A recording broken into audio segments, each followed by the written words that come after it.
മരണവും സമാധിയും നമുക്ക് വളരെയധികം ആശയക്കുഴപ്പമുണ്ടാക്കുന്ന രണ്ട് വാക്കുകളാണ്. മരണം എന്താണ്, സമാധി എന്താണ്? അത് മരണം എന്നത് പറയാൻ വലിയ പ്രയാസമൊന്നുമില്ല, വളരെ ലളിതമാണ്. മരണം എന്ന് പറയുമ്പോൾ തന്നെ നമുക്ക് ഒരു ഐഡിയ ഉണ്ട് എന്താണ് സംഭവിക്കുന്നത്. എന്നാലും അതിനെ ഒരു ശാസ്ത്രീയമായിട്ട് നമുക്കൊരു മനസ്സിലാക്കാൻ ശ്രമിക്കണം. എല്ലാത്തിനും ഒരു ശാസ്ത്രത്തിൻ്റെ അടിസ്ഥാനത്തിൽ മനസ്സിലാക്കണം. വെറുതെ ഒരു ധാരണ, ഒരു മരണം, അവൻ പോയി, ആ നിലയിൽ അതിനെ മനസ്സിലാക്കിയാൽ പോലെ. അതുമാതിരി സമാധി എന്ന് പറയുമ്പോൾ എന്താണ് സമാധി, ഇത് എവിടെ നിന്നാണ് വന്ന ഈ വാക്ക് എന്നെല്ലാം മനസ്സിലാക്കിയിട്ട് ആ ഗ്രന്ഥത്തിൽ നിന്ന് വേണം നമ്മളതിനെ മനസ്സിലാക്കാൻ ശ്രമിക്കാൻ. അല്ലാതെ ആരെങ്കിലും പറയുന്ന അവിടെ ഒരാൾ സമാധിയായിട്ട് എൻ്റെ ഉപ്പൂപ്പ സമാധിയായിട്ടുണ്ട് എന്ന് പറഞ്ഞുകൊണ്ടൊന്നും സമാധിയാവില്ല. സമാധി എന്താണെന്ന് ആദ്യം മനസ്സിലാക്കും. അതിൻ്റെ ശേഷമാണ് സമാധിയാണോ അല്ലയോ എന്നെല്ലാം തീരുമാനിക്കുന്നത്. അപ്പോൾ അതിലേക്കാണ് നമ്മൾ വരുന്നതിനെക്കാട്ടി മുമ്പിൽ, സമാധിയിലേക്ക് വരുന്നതിനെക്കാട്ടി മുമ്പിൽ മരണം എന്ന ഒരവസ്ഥയിലേക്ക് ആദ്യം കിടക്കാം. അത് വളരെ ലളിതമാണ്. അത് എല്ലാവരുമായിട്ട് ബന്ധപ്പെട്ട കാര്യമാണല്ലോ. മരണമില്ലാതെ കക്ഷികളില്ല. അതുകൊണ്ട് അതിനെ ആദ്യം ഒന്ന് മനസ്സിലാക്കി പോയിട്ട് സമാധിയിലേക്ക് വരാം. സമാധിയും മരണവും തമ്മിലുള്ള വ്യത്യാസം മനസ്സിലാക്കാം. അപ്പം മരണവും മോക്ഷവും വളരെ വ്യക്തമായിട്ട് വിവരിക്കുന്ന ഒന്ന് പൈങ്കലോപനിഷത്താണ്. ഇതെല്ലാം വന്നതല്ല, വേദങ്ങൾ ഇതിനെയെല്ലാം ശരിയായ നിലയിൽ നിർവചിച്ചിട്ടുണ്ട്. നമ്മൾ അതിലേക്ക് നോക്കുന്നില്ല. നമ്മൾ ആരൊക്കെ എന്തെങ്കിലും പറയുന്നതിൽ വെച്ചിട്ട് അതിൻ്റെ പിന്നാലെ പോവുകയാണ്. അതുകൊണ്ടാണ് ഈ ആശയക്കുഴപ്പം. ഇപ്പം പൈങ്കലോപനിഷത്തിൽ 2-ാം അധ്യായത്തിൽ മനുഷ്യർക്ക് 2 അവസ്ഥകളുണ്ട് എന്ന് പറയുകയാണ്. ശാസ്ത്രീയമായിട്ടാണത് പറയുന്നത്. നമുക്ക് 5 അവസ്ഥകളുണ്ട്. എന്താണ് അവസ്ഥ? നമ്മൾ എപ്പോഴും ഒരുപോലെയല്ല ഉള്ളത്. നമ്മുടെ ജീവിതത്തിൽ 5 അവസ്ഥകൾ നമുക്ക് കാണാം. അതെന്താ? ഒന്നാമത്തത് ജാഗ്രത അവസ്ഥ. ഇപ്പോൾ ഉള്ള നമ്മളെ അവസ്ഥ ജാഗ്രതയാണ്. എന്താണ് ഇതിൻ്റെ പ്രത്യേകത? നമ്മൾ കാണുന്നു, കേൾക്കുന്നു, അതിനനുസരിച്ച് ചിന്തിക്കുന്നു, നമ്മൾ കർമ്മം ചെയ്യുന്നു. അതാണ് ജാഗ്രതാവസ്ഥ. വളരെ ലളിതമാണ്, മനസ്സിലാക്കാൻ ഒരു പ്രയാസമില്ല. അപ്പോൾ ആ അവസരത്തിൽ നമ്മളെ കണ്ണും മൂക്കും എല്ലാം പഞ്ചേന്ദ്രിയങ്ങൾ, കാണുക, കേൾക്കുക, മണക്കുക, രുചിക്കുക, സ്പർശിക്കുക, ഇങ്ങനെയാണ് നമ്മളെല്ലാമായിട്ട് മനസ്സിലാക്കുന്നത്. ഒരു വസ്തുവിനെ നമ്മൾ കാണും, അല്ലെങ്കിൽ അതിനെപ്പറ്റി കേൾക്കും, അല്ലെങ്കിൽ ഒന്ന് രുചിച്ചു നോക്കും, അല്ലെങ്കിൽ ഒന്ന് തൊട്ട് നോക്കും, അല്ലെങ്കിൽ മണത്ത് നോക്കും. ഇങ്ങനെയാണ് നമ്മളെ 5 ജ്ഞാനേന്ദ്രിയങ്ങൾ. അതിലൂടെയാണ് നമ്മൾ അതിനെപ്പറ്റി മനസ്സിലാക്കുകയും പിന്നെ അതിനെ വിശകലനം ചെയ്യും. എന്നിട്ട് വേറെ എന്തെങ്കിലും ചെയ്യേണ്ടെങ്കിൽ നമ്മളത് ചെയ്യും. കാരണം തൊട്ട് നോക്കുമ്പോൾ ചൂടുണ്ട്, വളരെ ചൂടുള്ളതാണ് നമ്മൾ പറയും, കയ്യോട് പറയും. നമ്മൾ പറയുന്നില്ല, അത് ഓട്ടോമാറ്റിക്കായിട്ട് ശരീരത്തിൽ നടന്നോളും. നമ്മൾ കയ്യും കെടുക്കും, നമ്മൾ അറിഞ്ഞോടുകൂടി. അപ്പം ഇതാണ് ജാഗ്രതാവസ്ഥ. അതിലാർക്കും ഒരു സംശയമില്ല. നമ്മളെല്ലാം ഇപ്പം ജാഗ്രതാവസ്ഥ, ഇത് കാണുന്നവരെല്ലാം ജാഗ്രതാവസ്ഥയിലാണ്. അപ്പോൾ എല്ലാ പഞ്ചേന്ദ്രിയങ്ങളും ജ്ഞാനേന്ദ്രിയങ്ങളും എല്ലാം ആക്റ്റീവാണ്. മനസ്സും ആക്റ്റീവാണ്, എല്ലാം ആക്റ്റീവാണ്. അപ്പോൾ നമ്മുടെ ജീവൻ എവിടെയാണ് നിൽക്കുന്നത്? പുരികത്തിന് മധ്യേ. ഈ പുരികെന്നെല്ലാം കേൾക്കുമ്പോൾ നമുക്ക് എന്തെല്ലോ ഒരു ആത്മീയത ചേരുവെന്ന്, അതിൻ്റെയൊന്നും ആവശ്യമില്ല. നമ്മളെ കണ്ണ് ഇവിടെ ഈ സ്ഥലത്താണല്ലോ കാണുന്നത്. അതാണ് ഒരു പഞ്ചേന്ദ്രിയം, ജ്ഞാനേന്ദ്രിയം. രണ്ടാമത് മണക്കുന്നു, അത് ഇവിടെ തന്നെയാണ് വരുന്നത്, ഇവിടെയാണ് വരുന്നത്. കാണുക, മണക്ക് നോക്കുക, പിന്നെ കേൾക്കുക, അത് ഏകദേശം ഇവിടെ തന്നെയാണ് വരുന്നത്, കേൾക്കുക. അപ്പം 3ആയി. പിന്നെ രുചിക്കുക, അത് ഇവിടെ തന്നെയാണ്. പിന്നെ സ്പർശിക്കുക എന്ന് പറഞ്ഞാൽ നമ്മൾ മുഖം തന്നെ സ്പർശിക്കുന്നുണ്ടല്ലോ, അപ്പം അതും ഇവിടെ തന്നെയാണ്. അപ്പം ഈ അവയവങ്ങളെല്ലാം പ്രവർത്തിപ്പിക്കുന്ന നാഡികൾ കേന്ദ്രീകരിച്ചിരിക്കുന്ന ഒരു ബിന്ദുവാണിത്. ഇപ്പം ജാഗ്രതാവസ്ഥയിൽ നമ്മളെ ഈ സ്ഥലത്തുള്ള ആ ഒരു ജ്ഞാനേന്ദ്രിയങ്ങൾ കേന്ദ്രീകരിച്ചിരിക്കുന്ന ആ സ്ഥലത്ത് വളരെ ആക്റ്റീവായിരിക്കും. അതെപ്പോഴും ജാഗരൂകതയാണ്. നമ്മൾ അവിടെ കുറേ നാഡികളുണ്ട്. കണ്ണിൽ നിന്ന് നാഡി കാണുമ്പോൾ മനസ്സിലേക്ക് പോകുന്നുണ്ട്, അവിടെ ഇവിടെ പോകുന്നുണ്ട്, കൈയോട് പറയുന്നുണ്ട് അതാ അയാൾ ഇങ്ങ് വിളിക്ക് എന്നല്ല. അപ്പോൾ ഈ സിഗ്നലെല്ലാം നമ്മൾ ഒരു കേബിളിലൂടെയല്ലേ പോകുന്നത്, ഫോണിലൂടെയല്ലേ പോകുന്നത്. ഫോണ് കേബിളിലൂടെയല്ല. അപ്പോൾ അതിലെല്ലാം വയറുകളുണ്ട്. ആ വയറുകളെല്ലാം പലതുമായിട്ട് യോജിപ്പിക്കുന്ന ഒരു കേന്ദ്രം. ഈ ജ്ഞാനേന്ദ്രിയങ്ങൾ വർക്ക് ചെയ്യുന്ന സമയത്ത് നമ്മൾ എവിടെയാണ് കേന്ദ്രീകരിച്ചിരിക്കുന്നത്. അതാണ് അവിടെ ജീവൻ പുരികങ്ങളുടെ മധ്യയാണുള്ളത്. അപ്പോൾ അവിടെ ആക്റ്റീവാണ്. എന്ത് സ്വപ്നങ്ങൾ വരുമ്പോൾ എന്തെങ്കിലും കാണുകയോ കേൾക്കുകയോ എല്ലാം ചെയ്യുമ്പോൾ ഉടനെ സ്വീകരിച്ചിട്ട് അതിനനുസരിച്ച് പ്രതികരിക്കാനുള്ള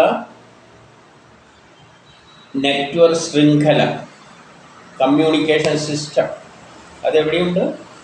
അവിടെയാണ് ആക്റ്റീവായിട്ട് നിൽക്കുന്നത് ജാഗ്രതാവസ്ഥയിൽ. അത് പുരികത്തിൻ്റെ ഏകദേശം അവിടേക്കാണ് ആ നാഡികളെല്ലാം ഏകദേശം കോൺസെൻട്രേറ്റ് ചെയ്യുക. അതുകൊണ്ടാണ് അവിടെ എന്ന് പറയുന്നത്. ഇല്ല, അതിൽ വേറെ എന്തോ വലിയ കാര്യമാണെന്നൊന്നുമില്ല. നമ്മൾ മെഡിക്കലായിട്ട് എടുത്ത് നോക്കിക്കഴിഞ്ഞാൽ ഇതല്ല ഏകദേശം ആ സ്ഥലത്താണ് കോൺസെൻട്രേറ്റ് ചെയ്തിരിക്കുന്നത് നാഡികൾ. ഈ 5 ജ്ഞാനേന്ദ്രിയങ്ങളെയും അവിടെയാണ് കോൺസെൻട്രേറ്റ് ചെയ്ത്. പിന്നെ ബുദ്ധി അനലൈസ് ചെയ്യുന്നത് തലയിൽ തന്നെയാണല്ലോ. അപ്പം അതും തലയായിട്ടുള്ള ബന്ധം. കാരണം പെട്ടെന്ന് പ്രതികരിക്കേണ്ടിയിട്ട് അവിടെയുള്ള നെർവസ് സിസ്റ്റം ബ്രെയിനുമായിട്ടും എല്ലാം മറ്റേ അവയവങ്ങളുമായിട്ടല്ല. അപ്പോൾ അവിടെയാണ് ആക്റ്റീവായിട്ട് നിൽക്കുന്നത്. അപ്പോൾ നമ്മൾ രാവിലെ നെറ്റ്വർക്ക് വെക്കുമ്പോൾ നെറ്റ്വർക്ക് കിട്ടുന്നില്ല. എല്ലാവരും നെറ്റ്വർക്ക് ഉപയോഗിക്കുമ്പോൾ എന്തായിരിക്കും? ആ സ്ഥലത്ത് എല്ലാ സിഗ്നലും വന്ന് അങ്ങനെ വരുമ്പോഴാണ് എന്ത് പറ്റുന്നത്? അവിടെ ആ ഒരു നെറ്റ്വർക്ക് സിങ്കല്ല. നമ്മളെ വീട്ടിലേക്ക് പല വീട്ടിൽ നിന്നും വരുന്ന ഒരു കേബിൾ, ഏഷ്യാനെറ്റ് കണക്ഷൻ, എല്ലാ വീട്ടിലേക്കും ഒരു പോസ്റ്റ് വന്നാണെങ്കിൽ ആ ഒരു കേന്ദ്രത്തിലാണ് എല്ലാ വീട്ടിൽ നിന്നും വരുന്ന സിഗ്നലുകൾ കേന്ദ്രീകരിച്ചിരിക്കുന്നത്. അവിടെയാണെങ്കിൽ ഭയങ്കര ആക്റ്റീവായിരിക്കും. രാവിലെ സമയം അല്ലെങ്കിൽ ഏതെങ്കിലും ഒരു വർക്ക് ചെയ്യുന്ന സമയം അത്രയും അർത്ഥമുള്ളൂ. നമ്മളെ തലയിലും അതേമാതിരി നെറ്റ്വർക്ക് സിസ്റ്റമാണ്. അപ്പം ജാഗ്രതാവസ്ഥ നമ്മൾ മനസ്സിലാക്കി. പിന്നെ സ്വപ്നാവസ്ഥയാണ്. പിന്നെ നമ്മൾ കിടന്നുറങ്ങുന്ന സമയമാണ്. കിടന്നുറങ്ങുന്ന സമയം നമ്മൾ ഈ ഇതൊന്നും ആക്റ്റീവ് ആകുന്നില്ല. അതെല്ലാം ഉൾവലിയുകയാണ്. അവിടെയൊന്നും വർക്ക് ചെയ്യുന്നില്ല. അപ്പം നമ്മൾ വീട്ടിലുള്ള എല്ലാവരും ഉച്ചക്ക് ഭക്ഷണം കഴിച്ച് കിടന്നുറങ്ങുന്ന സമയം നെറ്റൊന്നും ഉപയോഗിക്കില്ല എന്ന് വെച്ചാൽ, അപ്പം ആ പെട്ടിയിലെടുത്ത് കയറി നോക്കിക്കഴിഞ്ഞാൽ അവിടെ ഒരു സിഗ്നലും വരുന്നുമില്ല, പോകുന്നുമില്ല എന്ന് കാണാം. കാരണം അത് ഡെഡായി കിടക്കുന്ന മാതിരിക്കാണ്. അപ്പം അവിടെ നിന്ന് അത് പോയി. അവിടെ ആക്റ്റീവായിട്ടിരിക്കുന്ന അവസ്ഥയിൽ നിന്ന് പോയി. പിന്നെ എവിടെയാണ്? മനസ്സുമായിട്ടാണ്. അകത്ത് മനസ്സിലാണ് ഈ പ്രവൃത്തികൾ നടക്കുന്നത്. അപ്പം ഇന്ദ്രിയങ്ങളെല്ലാം നമ്മളെ പഞ്ചേന്ദ്രിയങ്ങൾ എന്ത് ചെയ്തു? അവയുടെ അവസ്ഥ ഫങ്ഷൻ അങ്ങ് നിർത്തി. ഇതാണ് സ്വപ്നാവസ്ഥ. അപ്പം മധ്യത്തിലാണ് നാഡികൾ കുറച്ച് ഉള്ളോട്ടേക്ക് വരിക. ഇവിടെ ആക്റ്റീവല്ല, വേറെ കുറച്ച് ഉള്ളോട്ടേക്ക് പോകും. തലയിൽ ആ ബുദ്ധിയായിട്ട് ബന്ധപ്പെട്ട് കിടക്കുന്ന അല്ലെങ്കിൽ ചിന്തിക്കുന്ന മനസ്സ് എന്നൊരു മനസ്സ്, ഹൃദയവും തലച്ചോറും തമ്മിലുള്ള ഒരു ഇൻ്ററാക്ഷനാണ്. അതിലേക്കത് വരും.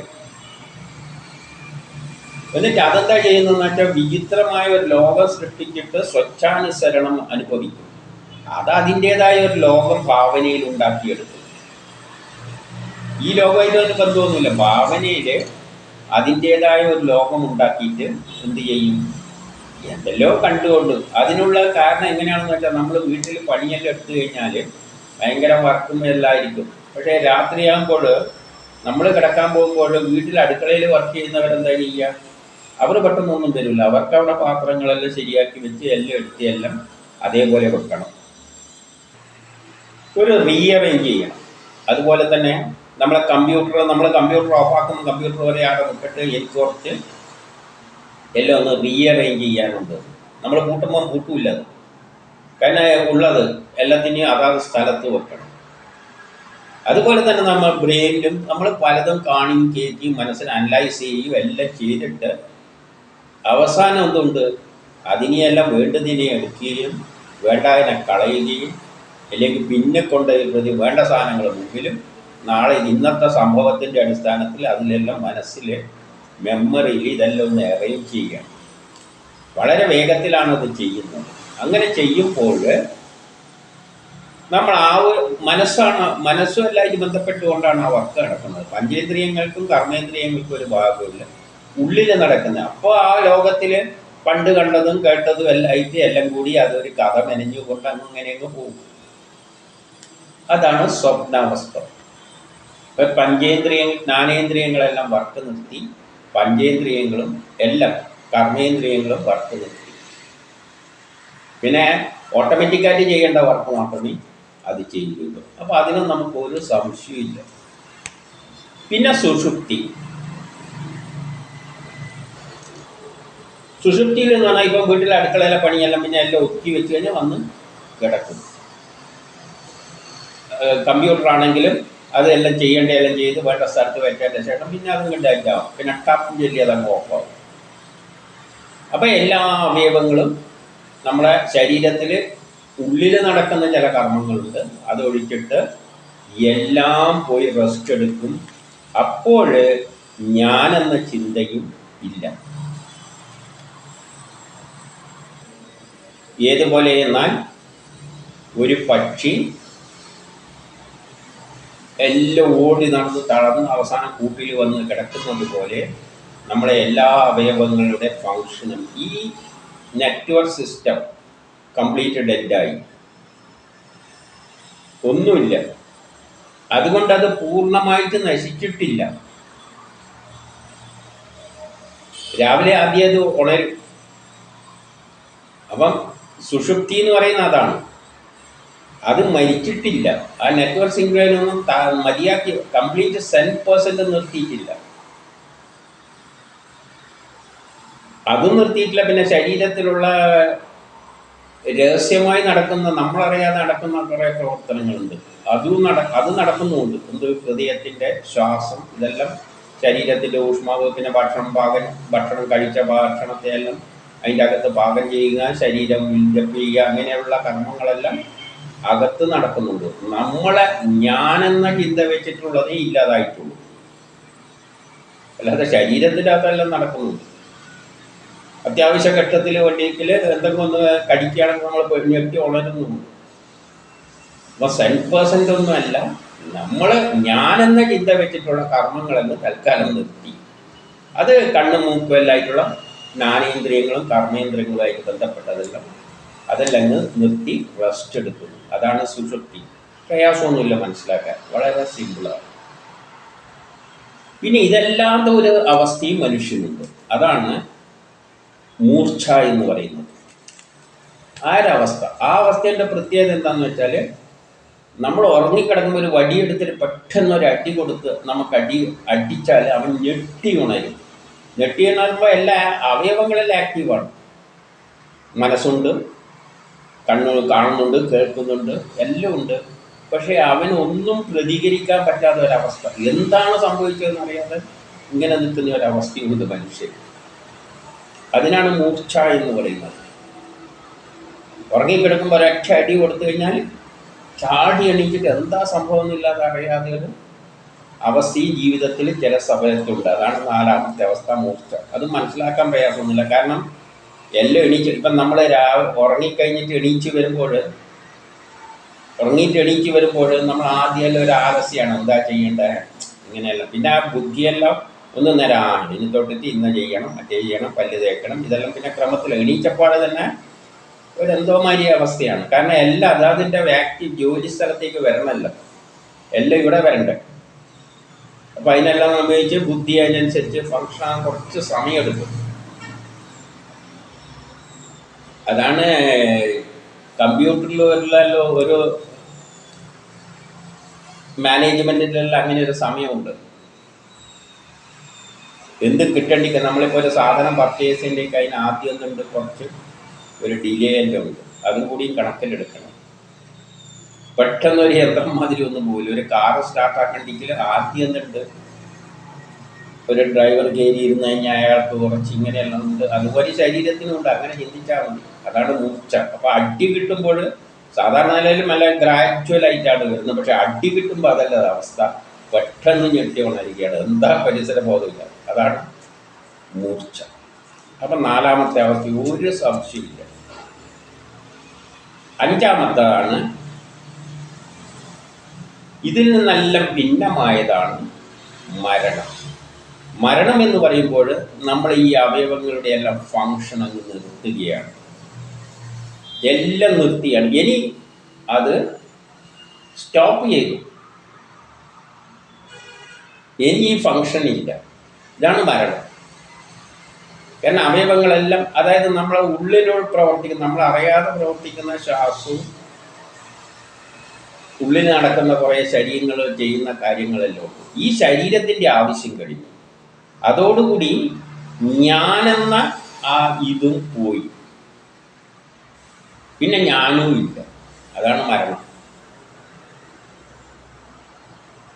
അത് മനസ്സിലാക്കാൻ പ്രയാസമൊന്നുമില്ല.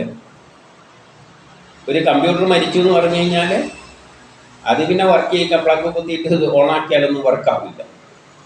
എല്ലാതത് ഇതിലാണ്, സുഷുപ്തിയിലാണ്. സാധാരണ ഓഫാക്കി പോകുമ്പോൾ അത് സുഷുപ്തിയില്ല, ഉറങ്ങിയാണ്, നല്ല ഗാഠനിദ്ര. പക്ഷേ രാവിലെ വന്നിട്ട് നമുക്ക് ഓണാക്കാം. പിന്നെ അതെല്ലാം പോയി എന്ന് പറഞ്ഞു കഴിഞ്ഞാൽ പിന്നെ പ്ലഗ് കുത്തിയിട്ടൊന്നും അതിൻ്റെ ഫ്യൂസ് അടക്കം പോയി, എല്ലാം പോയി, പിന്നെ വർക്ക് ചെയ്യുന്നില്ല. അതാണ് മരണം. വളരെ ലളിതമാണ്. ഇനിയാണ് നമ്മൾ വേറൊരവസ്ഥയുണ്ട്, തുരീയാവസ്ഥ. അല്ലെങ്കിൽ അതിലാണ് തുരീയാവസ്ഥ.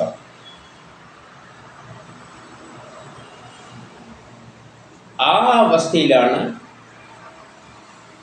അത് മരണത്തെക്കാട്ടി മുമ്പിൽ നമ്മൾ സാധിപ്പിച്ചെടുക്കേണ്ടതാണ്, നമ്മളിലൂടെ സംഭവിക്കുന്നതാണ്. മരിക്കുന്നതിനെക്കാട്ടി മുമ്പിൽ ഞാനെന്ന ഒരവസ്ഥ ഇല്ലാതാക്കുക.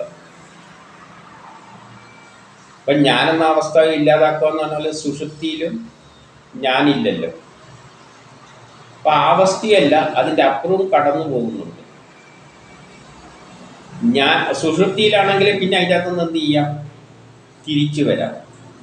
പക്ഷെ ഞാൻ പൂർണ്ണമായി ഇല്ലാതാവുക എന്ന് പറയുമ്പോൾ അതൊന്നും മരണമാണ്. പക്ഷെ അതുമല്ല. മരണത്തിൽ എന്ത് ചെയ്യുന്നുണ്ട്, പിന്നെയും ജനിക്കുന്നു എന്നൊരു തത്വം വരുന്നുണ്ട്. അപ്പോൾ എന്താണ് ഈ മരണവും? മരണത്തിന് കുറച്ചും കൂടി വ്യാഖ്യാനം നൽകേണ്ടതുണ്ട്.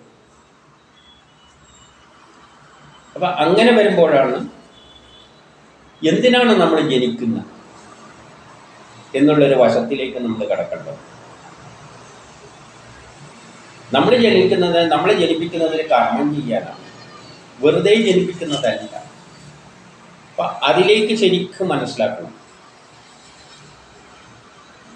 അപ്പോൾ എങ്കിലേ മറ്റേ നമ്മുടെ ഈ സമാപ്തിയിലെല്ലാം കടക്കാൻ പറ്റുകയുള്ളൂ, സന്യാസത്തിലേക്കല്ല. ഇപ്പം പ്രപഞ്ചം ഏതൊരു കർമ്മം നടക്കുമ്പോൾ ഒരു പ്ലാൻ അനുസരിച്ചാണ് നടക്കുന്നത്. പ്ലാൻ എന്ന് പറയുന്നത് ഇപ്പോൾ ഒരു വീടാണെങ്കിലും ഒരു പ്ലാന് അതിനനുസരിച്ച് നടക്കുക. നമ്മളൊരു സാമ്പാർ ഉണ്ടാക്കുന്നുണ്ടെങ്കിലും ഒരു പ്ലാൻ നമ്മളെ മനസ്സിലുണ്ട്. അത് എഴുതിയുണ്ടാക്കണമെന്നൊന്നുമില്ല. വീടിൻ്റെ കാര്യത്തിൽ വരച്ചുണ്ടാക്കും. കാരണം എന്താണ്, വേറെ ആളാണ് ചെയ്യേണ്ടത്.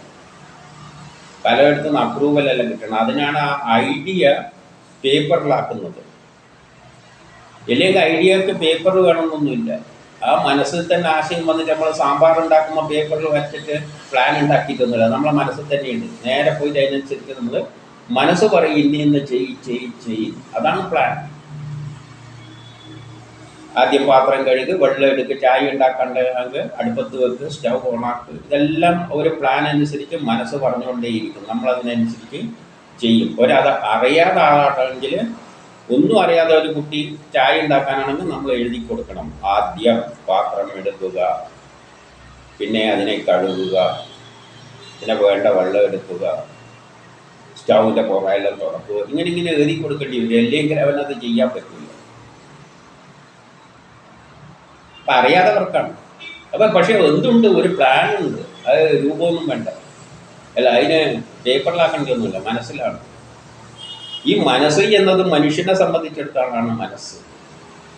പ്രകൃതിക്ക് മനസ്സൊന്നുമില്ല. ഇപ്പോൾ ഇലക്ട്രോൺ ഓരോ നിയമങ്ങളനുസരിച്ച് ഇലക്ട്രോണും പ്രോട്ടോണും എല്ലാം കൂടിയിട്ട് ആറ്റം ഉണ്ടായിട്ട്, ആറ്റങ്ങൾ കൂടി ചേർന്ന് തന്മാത്രയുണ്ടായിട്ടെല്ലാം നമ്മളെല്ലാം ഉണ്ടായതിൻ്റെ പിന്നിലും ഒരു പ്ലാൻ ഉണ്ട്. ആ പ്ലാൻ അനുസരിച്ച് ആറ്റങ്ങൾ ഉണ്ടാകും. കുറേ നിയമങ്ങളുണ്ട്. അപ്പം അതിനൊന്നും തലയും പാലും ഒന്നുമില്ല, ആറ്റത്തിനൊന്നും ഇലക്ട്രോണൊന്നും. പക്ഷെ അത് ആ നിയമം അനുസരിച്ച് തന്നെ വർക്ക് ചെയ്യും. അപ്പോൾ ഈ പ്ലാനിങ് എന്ന് പറയുമ്പോൾ നമുക്ക് സാധാരണക്കാരന് പറയുമ്പോൾ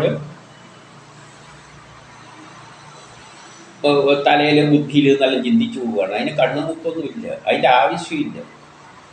ഏതാണോ പ്രപഞ്ചം സൃഷ്ടിക്ക് പിന്നിൽ പ്രവർത്തിച്ച ശക്തി, ആ ശക്തിക്ക് ഒരു സുന്ദരമായ ലോകമുണ്ടാക്കാനുള്ള താല്പര്യമുണ്ട്. അപ്പോൾ അതിനൊരു പ്ലാനുണ്ട്. ആ ശക്തിക്ക് തലയും മാലും കണ്ണും ഒന്നും വേണ്ട, അതാണ് ബ്രഹ്മം. അതിന് ഈശ്വര രൂപം വന്നിട്ട്, ഈശ്വര രൂപം എന്ന് പറയുമ്പോൾ അതിനൊരു ചിന്താഗതി ഉണ്ടാകുന്നു, ഒരു പ്രപഞ്ചമുണ്ടാക്കണം പടിപടിയായി. ആ പ്ലാനിനാണ് പരമാത്മാവ് എന്ന് പറയുന്നത്. ആ പ്ലാൻ അനുസരിച്ചാണ് സൃഷ്ടി മുഴുവൻ നടക്കുക. ആ പ്ലാൻ അനുസരിച്ചേ സൃഷ്ടി നടക്കും. അതിൽ നിന്ന് മാറാൻ പറ്റില്ല. നമ്മളൊരു വീട്ടിൻ്റെ പ്ലാൻ ഉണ്ടെങ്കിൽ അതിനനുസരിച്ച് മേസ്ത്രിയെല്ലാം കെട്ടുള്ളൂ, അല്ലാതെ ഒരടി മാറ്റാൻ പറ്റില്ല. പ്രപഞ്ചത്തിൻ്റെ ആകുമ്പോൾ അത്രയും കർശനമായിട്ടാണ്. അപ്പോൾ അത് 4 യുഗങ്ങളിലൂടെ, കൃതയുഗം, ത്രേതായുഗം, ദ്വാപരയുഗം, കലിയുഗത്തിൻ്റെ അവസാനത്തിൽ ഒരു സുന്ദരമായ ലോകമുണ്ടാക്കും. എല്ലാവരും ഒരു കുടുംബത്തിലെ അംഗത്തെ പോലെ ലോകം ഒരൊറ്റ തറവായിട്ടായിട്ടുള്ള എല്ലാ ജ്ഞാനം തെളിഞ്ഞിട്ടുള്ള ഒരു സമൂഹം. അതാണ് മഹാഭാരത യുദ്ധത്തിന് ശേഷം, അല്ലെങ്കിൽ 3ാം ലോകമഹായുദ്ധത്തിന് ശേഷം ഉണ്ടാകുന്ന ആ ലോകം. ലോകം ഒരു തറവാടായി. അതാണ് അതിൻ്റെ ലക്ഷ്യം. അതെത്തിക്കഴിഞ്ഞ് കഴിഞ്ഞാൽ പിന്നെ പൊളിക്കും, പിന്നെ ഇതിങ്ങനെ ഉണ്ടാക്കുക. ഈ സൈക്കിളായിട്ട് ഇങ്ങനെ പോയിക്കൊണ്ടിരിക്കുകയാണ്. അതിന് ആദ്യമില്ല അന്തമില്ല. അത് എന്തിനാണെന്നെല്ലാം ചോദിച്ചാൽ അതിനൊരു ഉത്തരവുമില്ല. ഇതാണ് വേദം പറയുന്ന ശാസ്ത്രീയ വശം. അങ്ങനെ അതിന് ചെയ്യുമ്പോൾ എന്താവശ്യമുണ്ട്? അതിന് ജോലി ചെയ്യാൻ ആൾക്കാരെ ഉണ്ടാക്കണം. നമ്മളൊരു വീട് വെക്കുമ്പോൾ നമ്മൾ പിന്നെ മേസ്ത്രീനെ വിളിക്കും, എൻജിനീയറെ വിളിക്കും, അത് വെക്കും, ഇത് വെക്കും, എല്ലാം ചെയ്യും. കയ്യാളെ വിളിക്കും, അതെല്ലാം ചെയ്തിട്ട് നമ്മൾ ചെയ്യുന്നില്ലേ? അപ്പം പിന്നെ അവരുടെ ജോലി എന്താണ്?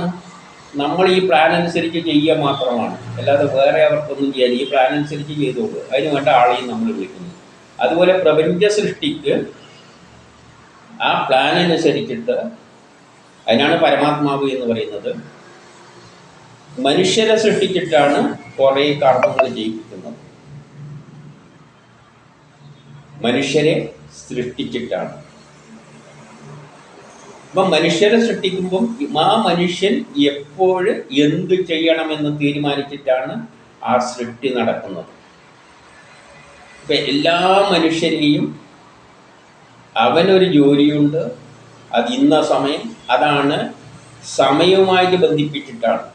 നമ്മളൊരു പ്ലാനിങ് എന്നെല്ലാം പറയുമ്പോൾ സമയം അനുസരിച്ച്, ഇപ്പം വീട് കുഴിച്ച് കഴിഞ്ഞാൽ ഫൗണ്ടേഷൻ കെട്ടി ഇത്ര കാലം വെച്ചിരിക്കും, പിന്നെ പില്ലർ വാർത്ത ഇത്ര കാലം, അതിനെല്ലാം ഒരു സമയം അനുസരിച്ച് അവർ പ്ലാൻ ചെയ്യുന്നത്. അതുകൊണ്ട് ഒരു വീട്ടിന് എത്ര സമയം വേണമെന്നെല്ലാം ചോദിച്ചാൽ അവർ പറയും 6 മാസം 5 മാസം വേണമെങ്കിൽ ഇത്രയും അഡ്ജസ്റ്റ് ചെയ്യാം, അതിൽ കുറക്കാൻ പറ്റില്ല എന്നെല്ലാം പറയുന്നതാണ്.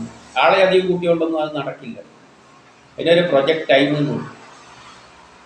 ആ ടൈം ക്ലോക്ക് വായിട്ടാണെങ്കിൽ ഈ ക്ലോക്ക് ഏതുമായിട്ടാണ് ബന്ധപ്പെട്ട് കിടക്കുന്നത്? പ്ലാനറ്ററി സിസ്റ്റവുമായിട്ട് ബന്ധപ്പെട്ടാണ് കിടക്കുന്നത്. അപ്പം നമ്മൾ പ്രപഞ്ചത്തിൻ്റെയും ആ പ്ലാനറ്ററി സിസ്റ്റത്തിൻ്റെ ചലനമനുസരിച്ചാണ് നമ്മളെ ക്ലോക്കും സഞ്ചരിക്കുന്നത്. നമ്മളെ എല്ലാം അതുമായിട്ടാണ് ബന്ധിപ്പിച്ചുകൊണ്ടാണ് നമ്മളെ സൃഷ്ടിക്കുന്നത്. അപ്പം നമ്മളെ സൃഷ്ടിക്കുന്നത് ഒരു ജോലിയുണ്ട്, അത് ചെയ്യാൻ വേണ്ടിയാണ്. അപ്പം സൃഷ്ടിച്ചത് കൊണ്ടായില്ല, സൃഷ്ടിച്ചിട്ട് നമ്മൾ ജോലി ചെയ്യേണ്ടെങ്കിൽ നമുക്കിതറിയില്ല ഇതിൻ്റെ പരിപാടി എന്താണെന്ന്. പ്ലാനിൽ എങ്ങനെയാണ് ഉണ്ടാക്കാൻ പോകുന്നത്, എന്താ കർമ്മം ചെയ്യുന്നത്, അതിനറിയില്ല. അത് അതിനെ അറിയില്ല. അതുപോലെ നമുക്ക് വീട് വെക്കുമ്പോൾ ഒരു മേസ്ത്രി ഉണ്ട്, ഒരു ജോലിക്കാരൻ വന്നു കഴിഞ്ഞാൽ അവന് ഈ പ്ലാനൊന്നും അറിയില്ല. അവൻ രാവിലെ വരെ എന്ത് വേണമെന്ന് ചോദിക്കും, പറയാവുന്ന അവിടെ ക്ലീൻ ആക്കി. അപ്പം നമ്മളിങ്ങനെ സൃഷ്ടിച്ചിട്ട് നമുക്ക് ഈ പ്ലാനൊന്നും അറിയില്ല. ആ പ്ലാൻ എന്ന് പറഞ്ഞാൽ ഭയങ്കര ശാസ്ത്രമെല്ലാം അടങ്ങിയിരിക്കുന്ന കാര്യമാണ്. അപ്പം നമ്മളെ ജോലി ചെയ്യേണ്ടെങ്കിൽ അതിനൊരു സിസ്റ്റമുണ്ട്. അതിനാണ് ആ ശക്തി തന്നെയാണ് നമ്മളായി മാറിയത്. ആ ശക്തി പരമാത്മാവ് എന്ന പ്ലാൻ നമ്മിലുണ്ട്. ആ നമ്മുടെ കൂടെ നമ്മൾ ചെയ്യേണ്ട ഒരു ചെറിയ പ്ലാനുണ്ട്. അതാണ് ജീവാത്മാവ്. ഒരു വീടിൻ്റെ പ്ലാനിന് തന്നെ എന്തുണ്ട്? ഓരോ വിഭാഗത്തിനും ചെയ്യുക അതിൻ്റെ ചെറിയ ചെറിയ പ്ലാനുകളുണ്ട്. അതിനാണ് സബ് പ്ലാൻ എന്ന് പറയുന്നത്. ഉദാഹരണമായിട്ട് ഒരു വീടിൽ മേസ്ത്രി, കല്ല് കെട്ടുന്ന മേസ്ത്രിക്ക് ചെയ്യേണ്ട വർക്കുകളെ അയാൾ ശ്രദ്ധിക്കുള്ളൂ, അല്ലാതെ മരത്തിൻ്റെ പണി ചെയ്യേണ്ട ആളെ ജോലിയൊന്നും അയാൾ ശ്രദ്ധിക്കില്ല. അപ്പോൾ ഒരു ഇലക്ട്രീഷ്യൻ വരുമ്പോൾ അതിൻ്റെ അകത്ത് ഇലക്ട്രിക്കൽ പ്ലാൻ ഉണ്ട്, അതിനനുസരിച്ച് ആ ഇലക്ട്രീഷ്യൻ ചെയ്യുക, അയാൾക്ക് ഈ മറ്റുള്ളിയൊന്നും നോക്കേണ്ട ആവശ്യം. അതാണ് സബ് പ്ലാൻ. അതേപോലെ നമുക്ക് ഈ എല്ലാ പ്രപഞ്ച നിയമങ്ങളൊന്നും അറിയണ്ട, നമ്മളെ കൊണ്ടൊരു ജോലി ചെയ്യിക്കണം. ആ ജോലിക്കാണ് ജീവാത്മാവ് എന്ന് പറയുന്നത്. അതൊരു പ്ലാനാണ്. ഈ പരമാത്മാവിൻ്റെ ഒരു ചെറിയ അംശമാണ് നമ്മൾ ചെയ്യേണ്ട ജോലിയാണ് ആ പ്ലാനിലുള്ളത്. അപ്പം ഇതിൻ്റെ എല്ലാം ഹെഡ് ഓഫീസ് എന്ന് പറയുന്നത് ഹൃദയമാണ്. ഹൃദയത്തിലൂടെ നാഡികൾ, ശരീരത്തിൽ മുഴുവൻ എന്തുണ്ട്? നാഡീ സിസ്റ്റമുണ്ട്. നമ്മളെ മേശ അവിടെ ഇരുന്ന് കഴിഞ്ഞാൽ സംസാരിച്ച വീടായതുകൊണ്ട് ഓരോരുത്തരെയും വായുകൊണ്ട് വിളിച്ചാൽ മതി. ഇപ്പം വലിയ കെട്ടിടാണെങ്കിൽ അടിയിൽ നിന്ന് മുകളിലോട്ടേക്ക് വിളിക്കാനൊന്നും പറ്റില്ല. അപ്പോൾ അവനെന്തുണ്ടാവും? മൊബൈലുണ്ടാവും. മൊബൈൽ വിളിച്ചിട്ട് നാടെയുള്ള മേശ താഴത്തായിരിക്കും. മുകളിലുള്ളവൻ എന്തോ ചെയ്യുന്നുണ്ടെങ്കിൽ ഇവിടുന്ന് വിളിച്ചാൽ കേൾക്കില്ലെങ്കിൽ മൊബൈൽ സംസാരിക്കും. അതുപോലെ നമ്മളെ ശരീരത്ത് മുഴുവൻ വയറ് വലിച്ചിട്ടുണ്ട്. അതിനാണ് നാഡികൾ എന്ന് പറയുന്നത്. വയറാണ്, അതിലൂടെയാണ് ഓരോ അവയവങ്ങളെ സന്ദേശങ്ങളെല്ലാം അയക്കുന്നത്. ഓരോ അവയവത്തിനും ഫങ്ഷൻ ചെയ്യേണ്ടതെല്ലാം ആ നാഡീവ്യൂഹമാണ്. അപ്പോൾ ആ നാഡീവ്യൂഹത്തിലൂടെയാണ് ഹൃദയവും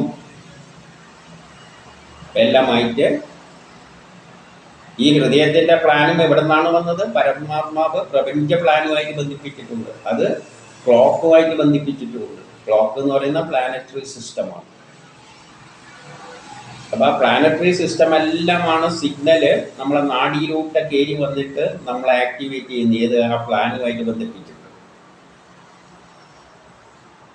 അത് ഹൃദയത്തിലാണ് കോൺസെൻട്രേറ്റ് ചെയ്യിപ്പിക്കുന്നത്. നമ്മളിതൊന്നും അറിയുന്നില്ല.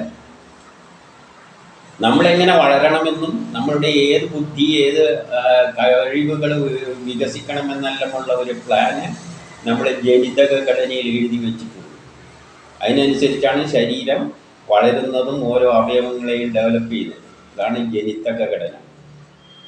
ബാഹ്യമായ ലോകവുമായിട്ടുള്ളത് ഈ ക്ലോക്കിൻ്റെ അടിസ്ഥാനത്തിൽ പ്ലാൻ ചെയ്ത് വെച്ചിട്ടുണ്ട്. അത് ഹൃദയത്തിൽ നാഡികളിലൂടെ ആക്ട് ചെയ്യുന്നു. അപ്പോൾ ആ നാഡികളെ പറ്റിയെല്ലാം മനസ്സിലാക്കണം.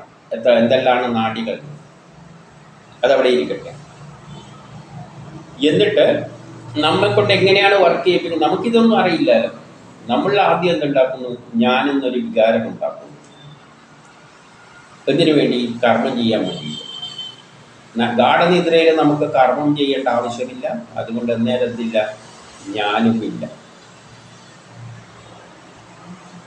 അപ്പോൾ കർമ്മം ചെയ്യേണ്ടപ്പോൾ ഞാനെന്നൊരു വികാരം ഉണ്ടാകും. ഞാനെന്നൊരു വികാരം ഉണ്ടായതുകൊണ്ട് ഞാൻ ചുറ്റും നോക്കുക എന്താ ചെയ്യേണ്ടത്. ചെയ്യേണ്ടതൊന്നും അറിയില്ലല്ലേ. ചെയ്യേണ്ട പ്ലാൻ മുഴുവൻ ആരുടെ കൈമേലാണ് ഉള്ളത്? വീട്ടിൻ്റെ പ്ലാനാണെങ്കിൽ മേസ്ത്രീൻ്റെ കൈമേലാണ്, അല്ലെങ്കിൽ എഞ്ചിനീയറുടെ കൈമേലാണുള്ളത്, അല്ലെങ്കിൽ ആ ഉടമേൻ്റെ കൈമേലാണുള്ളത്. മേസ്ത്രി വന്നിട്ട് എന്തെന്താ വേണ്ടതെന്നല്ല ചോദിക്കും, പ്ലാൻ അറിയില്ലെങ്കിൽ. ജോലിക്കാരൻ വന്നിട്ട് അന്തം വിട്ട് നിൽക്കും എന്താ ചെയ്യേണ്ടത്. അപ്പം പ്ലാൻ അറിയില്ല. അതുപോലെ നമ്മൾ ഈ പ്രപഞ്ചത്തിൻ്റെ മുഴുവനുള്ള ഒരു ചെറിയ കർമ്മമാണ് നമുക്ക്. അപ്പോൾ നമുക്കൊന്നും അറിയില്ല. നമ്മൾ ഞാനെന്നൊരു ബോധം ഉണ്ടാവും. പിന്നെ എന്താ ചെയ്യുന്നത്? അത് നമ്മിലൊരാഗ്രഹം ഉണ്ടാക്കിയിടും.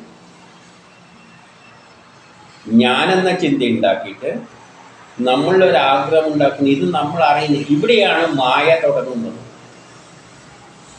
ഇത് ആ ശക്തിയുടെ ഒരു തന്ത്രമാണ്. നമുക്ക് ഒരു മായ ഉണ്ടാക്കിയിട്ട് നമ്മളിലൂടെ ഒരു മായാ ചിന്താഗതി, ഞാനാണ്, എനിക്ക് വേണ്ടിയാണ് എന്ന ചിന്താഗതി ഉണ്ടാക്കിയിട്ട് നമ്മിൽ ഒരാഗ്രഹം ഉണ്ടാക്കിയിട്ട് നമ്മളെ കൊണ്ട് ചെയ്യിപ്പിക്കുകയാണ്. അപ്പം അപ്പോഴും ഞാൻ ഉണ്ടാകുമ്പോഴാണ് കുഴപ്പം തുടങ്ങുന്നത്. നമ്മൾ എനിക്ക് വേണ്ടി എന്ന് ഓടി നടക്കുന്നുണ്ടെങ്കിലും ഇതിൻ്റെ പിന്നിൽ അതാണ് പ്രേരിപ്പിക്കുന്നത്. ഓരോ ആഗ്രഹമുണ്ടാക്കി അതിൻ്റെ പിന്നാലെ ഓടിക്കുകയാണ്. ഇത് നമുക്ക് മനസ്സിലാകുന്നില്ല. അതുകൊണ്ടാണ് നമ്മൾ മായയിലകപ്പെട്ട് എന്ന് പറയുന്നത്. നമ്മൾ മായയിലകപ്പെട്ടിരിക്കുകയാണ്.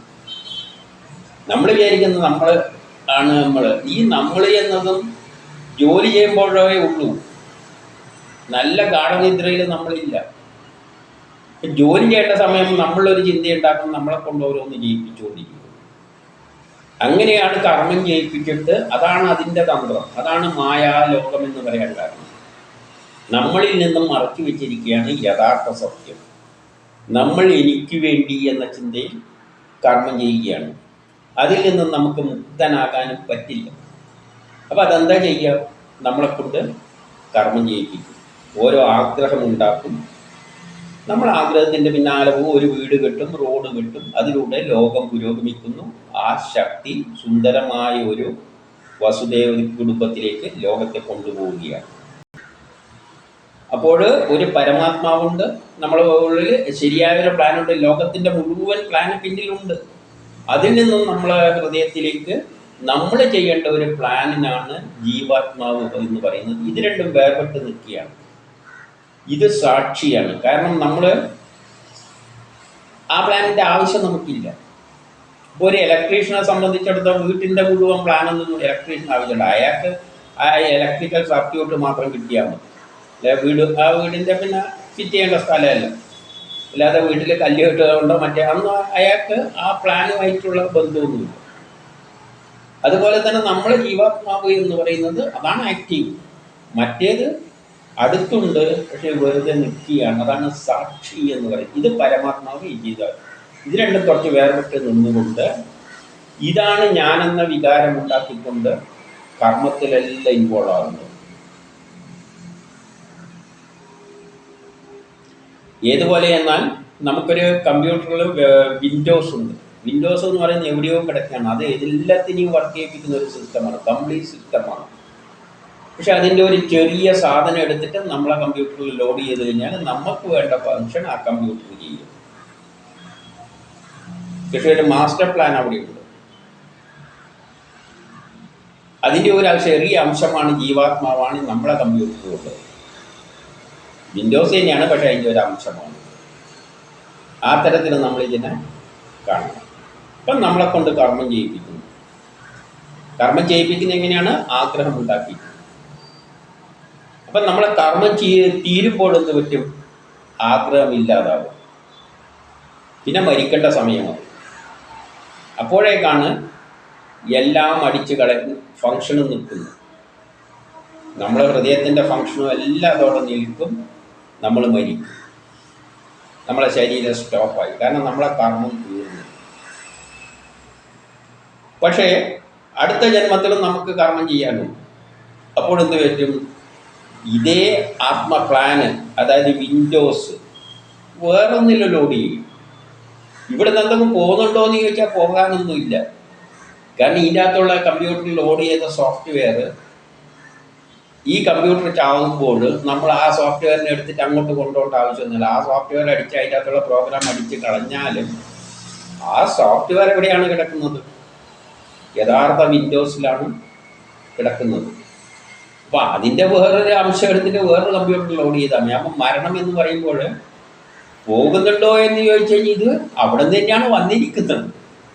അങ്ങോട്ട് പോകുന്നുണ്ടോ എന്ന് ചോദിച്ചാൽ പോകേണ്ട ആവശ്യമുണ്ടോ എന്ന് ചോദിച്ചാൽ അങ്ങനെ പ്രാക്ടിക്കലായിട്ടില്ല. പക്ഷേ ഇത് അതിൻ്റെ ബന്ധം തന്നെയാണ്. ഇവിടുത്തെ ഫങ്ഷൻ നിർത്തി. ആ ലിങ്ക് തൽക്കാലം വർക്ക് ചെയ്യുന്നതാണ് നിർത്തിയെന്നേ ഉള്ളൂ. അപ്പോൾ പിന്നെ അത് ഉണ്ടോ എന്ന് ചോദിച്ചു കഴിഞ്ഞാൽ അത് അവിടെ തന്നെയുണ്ട്. ആ ഒരു കൺഫ്യൂഷൻ മാത്രമേ ഉള്ളൂ. മരണവും ആത്മാവ് എവിടെയും ആത്മാവ് എന്ന് പറഞ്ഞാൽ ജീവാത്മാവാണ്. ജീവാത്മാവിൻ്റെ കോപ്പി എവിടെയുണ്ട്? ഉള്ളിലുണ്ട്. അപ്പം ജീവാത്മാവും പരമാത്മാവെല്ലാം ഒന്നായി മാറിപ്പോയി. പിന്നെ എന്തുണ്ട്? അടുത്ത ജന്മത്തിൽ ഇതേ വിൻഡോസ് എടുത്ത് ലോഡ് ചെയ്യും. അതേപോലെ വേറൊന്നിലും ഇതേ രൂപത്തിൽ ജനിത ഘടനയിലുള്ള വേറൊരു ഈ ജനിത ഘടനയാണ് ഏതെങ്കിലും ആ ശക്തി അവിടെ പോകുന്നു. ഇതിങ്ങനെ റിപ്പീറ്റ് ചെയ്തുകൊണ്ടിരിക്കും. പക്ഷെ ഏതൊരാളുടെ കർമ്മം തീരുന്നുവോ തീർന്നെന്ന് വെച്ചോളൂ. ഈ ജന്മത്തിലും ഇനി അയാൾക്ക് കർമ്മമില്ല, അടുത്ത ജന്മത്തിലും. ഉദാഹരണമായിട്ട് വേദവ്യാസനല്ല ഒരിക്കലേ ജനിക്കേണ്ട ആവശ്യമുള്ളൂ, 10 പ്രാവശ്യം ജനിക്കേണ്ട ആവശ്യമൊന്നുമില്ല. ഗാന്ധിജി അന്നത്തെ തരത്തിലുള്ള സ്വാതന്ത്ര്യ സമരം ഗാന്ധിജി മാത്രമേ നടത്തിയില്ല. ആ ഗാന്ധിജി ഇനി അതേമാതിരിയുള്ള കർമ്മം ചെയ്യിക്കാൻ ആവശ്യമില്ല. ഞാൻ ഒരു ഉദാഹരണം പറയുന്നതാണ്. അതേപോലെ ഗാന്ധിജിക്ക് അതേമാതിരിയെ ജനിച്ചോളൊന്നുമില്ല, വേറെയായിട്ട് ജനിക്കാതെ. ഞാൻ പറഞ്ഞതൊരു ഉദാഹരണത്തിന് മനസ്സിലാക്കാനാണ്. ഇനി നമുക്ക് കർമ്മം വേണ്ട എങ്കിൽ നമ്മളിൽ പിന്നെ ആഗ്രഹങ്ങൾ ഉണ്ടാക്കില്ല. ആഗ്രഹമില്ലാതിരിക്കുമ്പോൾ നമ്മൾ ഈ ലോകവുമായിട്ടുള്ള ബന്ധം വിച്ഛേദിക്കും, വിരക്തി വരും. ആ വിരക്തി വരുമ്പോൾ പിന്നെ നമ്മൾ ഈ ലോക കാര്യത്തിലൊന്നും തലയിടാതെ എവിടെയെങ്കിലും പോയി പ്രതിമ കണക്കേയിരിക്കും. ശരീരം അവസാനം നശിക്കും, ബ്രഹ്മത്തിൽ പോയി ആ ബ്രഹ്മമായിട്ട് മാറും. ബ്രഹ്മമാണ് ഇങ്ങോട്ട് വന്നത്. അപ്പോൾ നമുക്കിനി കർമ്മമില്ലെങ്കിൽ നമ്മൾ ആഗ്രഹമില്ല. ആഗ്രഹമുണ്ടാക്കുന്നതിന് വേണ്ടിയാണ് ഞാനെന്നൊരു ചിന്ത ഉണ്ടാക്കിയിരിക്കുന്നത്. അവനിൽ ഞാനെന്ന ചിന്തയും ഇല്ലാതെയാകും. പിന്നെ അവന് ഞാനില്ല. അത് ഗ്രാജ്വലായിട്ട് അപ്പം വിരക്തി വന്ന് വന്ന് വന്ന് അവസാനം ഞാനില്ലാത്ത അവസ്ഥയിലേക്ക് എത്തുമ്പോഴാണ് എന്തു പറയുന്നത്, ഈ ബ്രഹ്മസാക്ഷാത്കാരം. പിന്നെ ജന്മം ഉണ്ടാകാൻ പാടില്ല. തിരിച്ചു വരികയാണെങ്കിൽ പിന്നെയും അടുത്ത ജന്മത്തിൽ കർമ്മമുണ്ടെങ്കിൽ ഇത് സാധിക്കില്ല, പിന്നെയും ജനിക്കേണ്ടി വരും. അപ്പം സമാധിയായി എന്ന് പറഞ്ഞു കഴിഞ്ഞാൽ അത് വേറെ ഇതിൻ്റെ ആ ബ്രഹ്മവുമായിട്ട് ചേർന്ന അവസ്ഥയാണ്. പക്ഷേ ആ സമാധി എന്ന വാക്ക് സന്യാസത്തിൻ്റെ ഭാഗമായിട്ട് പറയുന്നതാണ്. അത് പിന്നെ അതിലേക്ക് പിന്നെ കിടക്കാം. അപ്പോൾ ആദ്യം നമ്മൾ മരണം എന്താണെന്ന് മനസ്സിലാക്കണം. മരണം എന്ന് പറഞ്ഞു കഴിഞ്ഞാൽ ഈ ജീവാത്മാവിൻ്റെ പ്ലാന് പൂർത്തിയായി. നമ്മളൊരു വീട് വെക്കുമ്പോൾ പ്ലാനാണല്ലോ. പ്ലാന് വെച്ച് വീട് വെക്കുന്നു. വീടെല്ലാം വെച്ച് കഴിഞ്ഞ് കഴിഞ്ഞാൽ പ്ലാന് ചുരുക്കിയിട്ടെടുത്ത് ദൂരക്കളയും. പിന്നെ അതിനാതിലുമായിട്ട് ഒരു ബന്ധമില്ല. അതുപോലെ നമ്മളെ ജീവാത്മാവ് അതിൻ്റെ കർമ്മം മുഴുവൻ തീർന്നു കഴിയുമ്പം പിന്നെ അതിനൊന്നും ആക്റ്റീവ് ആവില്ല. നമ്മളിൽ പ്രവർത്തനമെല്ലാം നിൽക്കും. നമ്മൾ മതിയാകും. എന്നിട്ട് പിന്നെ അടുത്ത ജന്മത്തിലാണ് പിന്നെ അത് തുടരുന്നത്. അതാണ് മരണം. പക്ഷെ സമാധി, ബ്രഹ്മസാക്ഷാത്കാരം എന്ന് പറയും. സമാധിയിലേക്ക് വരാം. ബ്രഹ്മസാക്ഷാത്കാരം എന്ന് പറയുമ്പോൾ ഈ നമ്മൾ ജീവിച്ചിട്ട് ഒരു 100 വയസ്സ് വരെ ജീവിക്കേണ്ടിയുണ്ട് എന്ന് വെച്ചോളൂ. ഒരു 50 വയസ്സാകുമ്പോഴേക്ക് നമ്മളെ വർക്കെല്ലാം തീർന്നു. ഇനി നമുക്ക് ചെയ്യാനുള്ള വർക്കൊന്നുമില്ല. നമ്മളെ ഓഫീസിൽ നമ്മൾ ജോലിക്കെടുക്കും.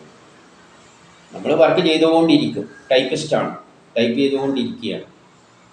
ഒരു സമയം വരുമ്പോൾ ടൈപ്പിസ്റ്റിൻ്റെ ടൈപ്പ് റൈറ്റിംഗ് മെഷീനെല്ലാം പോക്കി കമ്പ്യൂട്ടറായി. അപ്പോൾ ഇവർക്ക് കമ്പ്യൂട്ടർ അറിയില്ല. പിന്നെ അവിടെ പോയിരുന്നിട്ട് എന്താ ഇങ്ങനെ ചുമ്മാ ഇരിക്കും, മുഷിപ്പ് വരും. ഇതേപോലെ നമ്മിൽ നമ്മുടെ കർമ്മം ഏതെങ്കിലും പകുതിക്ക് വെച്ച് തീരുമ്പോൾ നമുക്ക് വിരക്തി വരും. നമ്മൾ ഒരാഗ്രഹം ഉണ്ടാക്കില്ല. അതാണല്ലോ, ആഗ്രഹം ഉണ്ടാക്കുമ്പോഴല്ലേ നമുക്ക് താല്പര്യം വരും. ആഗ്രഹം ഉണ്ടാക്കില്ല, ആഗ്രഹം ഉണ്ടാക്കേണ്ട ആവശ്യം വരില്ല എന്ന് പറഞ്ഞാൽ പിന്നെ നമുക്ക് വിരക്തി. മനസ്സിലെപ്പോഴും വെളുപ്പ്, എന്ത് ഈ ലോകം എന്തെന്ന്. നമുക്ക് ആഗ്രഹം ഉണ്ടെങ്കിലേ ഉള്ളൂ, ആഗ്രഹമില്ലേ പോയി. അതോടുകൂടി നമ്മൾ ഗ്രാജുവലായിട്ട് എവിടെയെങ്കിലും പോയി ചടഞ്ഞു പോകും. കാരണം ഈ ജീവിതം മരിക്കുന്നവരെ കഴിക്കണമല്ലോ. അങ്ങനെ പോകുമ്പോൾ ഒരു സമയത്തുമ്പോൾ വിരക്തി വന്ന് പോകുമ്പോൾ ശരീരം മുഴുവൻ നശിക്കുന്നതിനെക്കാട്ടി മുൻപ് തന്നെ ഈ ജീവാത്മാവിൻ്റെ പ്രവൃത്തിയെല്ലാം തീർന്നു. അത് പരമാത്മാവിന് സമാനമായി മാറി. കാരണം ഒരു വ്യത്യാസമില്ല. ഇത് വട്ടപൂജ്യമായി.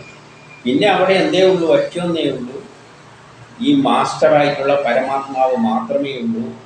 അങ്ങനെയുള്ള അവസരത്തിൽ ഈ ജീവാത്മാവിൻ്റെ പ്രശസ്തി നശിച്ചു, പിന്നെ ഞാനെന്ന ചിന്തയില്ല. അങ്ങനെ വരുമ്പോഴാണ് ഈ പരമാത്മാവ് മാത്രമെന്ന പ്ലാനേ അതുള്ളൂ. ആ പ്ലാനല്ല ഈശ്വരൻ. ഈശ്വരൻ നിർഗുണമായ ബ്രഹ്മമാണ്. അതപ്പോൾ ഇതിന് ഈശ്വരനാകാൻ പറ്റില്ല.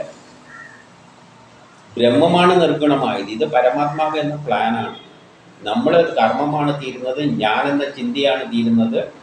അപ്പോൾ നമ്മൾ ഒന്നുമല്ലാതെ പരമാത്മാവിൻ്റെ സ്വഭാവമായി മാറും. അതായത് ഒന്നിലും താല്പര്യമില്ല, ഒന്നുമില്ലാതെ, പിന്നെ ഈ ലോകമായിട്ട് ഒരു ബന്ധമില്ല. അങ്ങനെ വരുമ്പോൾ പക്ഷേ മരിച്ചിട്ടില്ല, നമ്മളെ ശരീരത്തിൻ്റെ പ്രവർത്തനം നിലച്ചിട്ടില്ല. ഹൃദയമെല്ലാം വർക്ക് ചെയ്യുന്നുണ്ട്, പക്ഷെ ഞാനെന്ന ചിന്തയൊന്നും പോയി, ആ ജീവാത്മാവും പോയി, പക്ഷെ ശരീരം വർക്ക് ചെയ്യുന്നുണ്ട്. അതങ്ങനെ കുറച്ചു കാലം അങ്ങനെ കടന്നിട്ട് ആ ശരീരം പിന്നെ ദ്രവിച്ച് അങ്ങില്ലാതെയാവും. ഇതാണ് ബ്രഹ്മസാക്ഷാത്കാരം. അത് ആർക്കേ വിധിച്ചിട്ടുള്ളൂ? ഇനിയുള്ള ജന്മത്തിലെല്ലാം കർമ്മമില്ലാതെ വരണം, നമ്മളെല്ലാ കർമ്മവും തീരണം. അപ്പോൾ വിരക്തി വരും. അതും ഓട്ടോമാറ്റിക്. ആ ശക്തിയാണ് വിരക്തി ഉണ്ടാക്കുന്നത്. നമുക്ക് ആഗ്രഹം ഉണ്ടാക്കുന്നില്ല.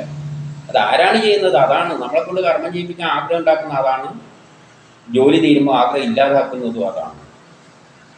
അപ്പം അത് എപ്പോഴും വിരക്തി. അപ്പം വിരക്തി വന്നാൽ മാത്രമേ നമുക്ക് ബ്രഹ്മസാക്ഷാത്കാരത്തിന്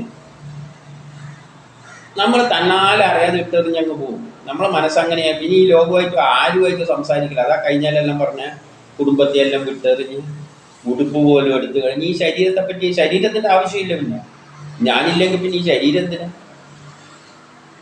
അപ്പോൾ അതെല്ലാം കളഞ്ഞിട്ട് ഭക്ഷണം കഴിക്കാതെ ഒന്നിലും താല്പര്യമില്ലാതെ ഒരു ബ്രാഹ്മണനെ പോലെ അങ്ങനെ അയാൾ പോകും. അതാണ് സന്യാസം. എന്നാൽ വേദ നമുക്ക് കൃത്രിമമായിട്ട് ഇങ്ങനെ വിരക്തി ഉണ്ടാക്കി എടുത്തിട്ട് പോകാനുള്ള ഒരു വഴിയും കണ്ടെത്തി പറഞ്ഞിട്ടുണ്ട്. അതിനാണ് ഈ സമാധി വരുന്നത്. മനുഷ്യന് എപ്പോഴും എന്ത് താല്പര്യമുണ്ടോ? എന്നാൽ പിന്നെ കൃത്രിമമായിട്ട് ഇങ്ങനെ ഒന്ന് ഉണ്ടാക്കി എടുത്തുകൂടി, വിരക്തി ഉണ്ടായിക്കോളും. നമുക്ക് ആ വിരക്തി ഉണ്ടാക്കാമല്ലോ. ഡോക്ടറെ അടുത്ത് പോയി കഴിഞ്ഞാൽ നമ്മളെ ബോധം നശിപ്പിക്കുന്ന വല്ല ഇഞ്ചക്ഷൻ കുത്തിക്കഴിച്ച് കഴിഞ്ഞാൽ നമുക്ക് വിരക്തിയായി. ഞാനുമില്ല, ഒരു ചിന്തയില്ല, ഏതോ ലോകത്ത് അങ്ങനെ കിടക്കും. പക്ഷെ ഇതല്ല, അത് കഞ്ചാവ് പിടിച്ചിട്ട് കിടക്കുന്ന അവസ്ഥ. ഇതല്ല. നമ്മളെ ശരിയായ നിലയിൽ ഞാനെന്ന ചിന്താ ശക്തി ഇല്ലാതാക്കിയാണ് നമ്മളെ കർമ്മം പോക്കണം. അങ്ങനെ കഞ്ചാവ് പിടിച്ചു കഴിഞ്ഞാൽ അടുത്ത ജന്മത്തിൽ ജനിച്ചേ പറ്റും. അപ്പം നമ്മളെ കർമ്മം തീർന്നിട്ടുള്ളത് മാത്രമേ എന്താവുള്ളൂ, ബ്രഹ്മസാക്ഷാത്കാരമാവുള്ളൂ. അല്ലാതെ നമ്മൾ കഞ്ചാവ് പഠിച്ചിട്ട് പോയി കിടന്നു കഴിഞ്ഞാൽ ഈ കാലഘട്ടത്തിൽ നമ്മളെ ജോലി തീർന്നു, സമ്മതിച്ചു. മരിച്ചു കഴിഞ്ഞാൽ എന്തെല്ലാം രോഗം വന്ന് മരിക്കും, അടുത്ത ജന്മത്തിൽ അതേ ജനിക്കും. കാരണം കർമ്മം തീർന്നിട്ട് ഇപ്പം തീർന്നുകൊണ്ടാണ് നമ്മൾ ഈ കഞ്ചാവ് പിടിച്ചിങ്ങനെ നടക്കുന്നത്. നമുക്ക് ഈ ജന്മത്തിൽ വേറെ ജോലിയൊന്നുമില്ല, അതുകൊണ്ട് കഞ്ചാവ് പിടിച്ചങ്ങനെ നടക്കും. അത് ബ്രഹ്മസാക്ഷാത്കാരമല്ല, അത് പിന്നെയും ജനിക്കും. അപ്പോൾ കർമ്മം തീരുക എന്നുള്ളതാണ് പ്രധാനം. കർമ്മം തീരുമ്പോൾ അത് നമ്മളിൽ വിരക്തി ഉണ്ടാക്കുക എന്നതാണ് പ്രധാനം. അപ്പം ആ വിരക്തി നമുക്ക് കൃത്രിമമായിട്ട് ഉണ്ടാക്കാനുള്ള ഒരു വഴിയാണ് യോഗാഭ്യാസത്തിലെ അഷ്ടാംഗം യോഗത്തിലൂടെ സാധിപ്പിക്കാൻ ശ്രമിക്കുന്നത്. അതും എല്ലാവർക്കും ഒന്നും പറ്റില്ല. അത് വളരെ ദുർഘടമായ പരിപാടിയാണ്. ചുടൂലങ്ങ് നടക്കേണ്ട പരിപാടിയല്ല.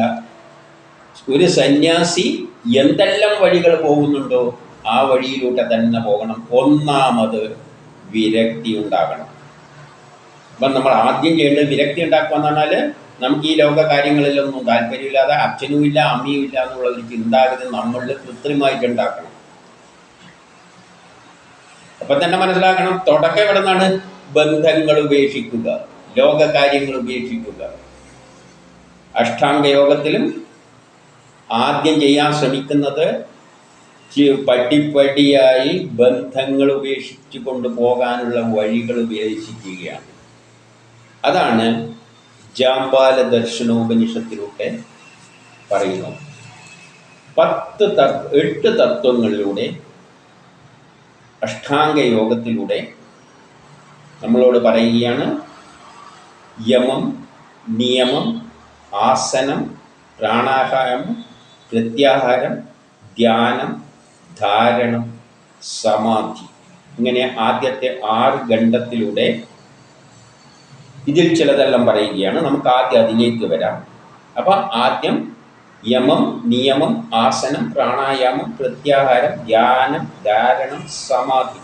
ഇങ്ങനെ 8 ഘട്ടങ്ങളിലൂടെ വേണമെങ്കിലും നമ്മൾ ട്രൈ ചെയ്ത് കഴിഞ്ഞാൽ നമുക്ക് ബ്രഹ്മസാക്ഷാത്കാരം നേടാം. അത് സമാധിയിലൂടെയാണ്. അവിടെയാണ് സമാധി പറയുന്നത്, ബ്രഹ്മവുമായി ചേരുന്ന അവസ്ഥ. അതെത്തണ്ടെങ്കിൽ കാര്യമൊന്നുമല്ല. നമ്മൾ ഈ പറയുന്ന മാതിരിയുള്ളയല്ല. സന്യാസി പോയ അതേ വഴിയിലൂടെ തന്നെയാണ് ക്രമത്തിൽ നമ്മളെ കൊണ്ട് ചെയ്യിപ്പിക്കുന്നത്. അപ്പോൾ ആദ്യം യമം എന്താണെന്ന് നോക്കാം. യമം എന്ന് പറയുമ്പോൾ അതിൻ്റെ യമത്തിൽ തന്നെ 10 നിയമങ്ങളുണ്ട്. അപ്പോൾ ആദ്യം മനുഷ്യൻ, അതിന് യോഗ്യനായ മനുഷ്യൻ ആദ്യം യമം പാലിച്ചിരിക്കണം. 10 കണ്ടീഷൻ സാറ്റിസ്ഫൈ ചെയ്യണം, എങ്കിലേ യമം കടക്കാൻ പറ്റുള്ളൂ. അതിനുള്ള യോഗ്യത ഉണ്ടാവുള്ളൂ. അതിൽ ഒന്നാമത്തത് സത്യം. സത്യം എന്ന് പറഞ്ഞാൽ വേദം പറയുന്ന സത്യമാണ്, അത് ബ്രഹ്മമാണ്. നമ്മൾ ആദ്യം ബ്രഹ്മമേ ഉള്ളൂ, ബാക്കിയെല്ലാം മിഥ്യ. ഈ പ്രപഞ്ചം മുഴുവൻ മിഥ്യയാണ്. ആ ചിന്തയിൽ അച്ഛനുമില്ല, അമ്മയുമില്ല, ഭാര്യയുമില്ല, മക്കളുമില്ല. ഒന്നാമത്തെ തത്വം നമ്മൾ അംഗീകരിക്കേണ്ടത് സത്യം ബ്രഹ്മമാണ്, ബാക്കിയെല്ലാം മിഥ്യയാണ്. നമ്മളെ മായയിൽ അകപ്പെടുകയാണ്. അപ്പോൾ ആദ്യം തന്നെ ആ ചിന്താഗതി വരണം. അച്ഛനും അമ്മയും എല്ലാം ഉപേക്ഷിക്കണം, അതെല്ലാം മിഥ്യയാണ്. ഈ പ്രപഞ്ചം മിഥ്യയാണ്, അത് പാലിക്കണം. സത്യം അതാണ് സത്യം, അത് ഉൾക്കൊള്ളുക. അത് കഴിഞ്ഞിട്ടേ അടുത്തയിലേക്ക് കടക്കേണ്ടത്. പിന്നെ അഹിംസ. മനസ്സോ വാചകമോ കർമ്മങ്ങളോ കൊണ്ട് ആരെയും ഉപദ്രവിക്കാൻ പാടില്ല.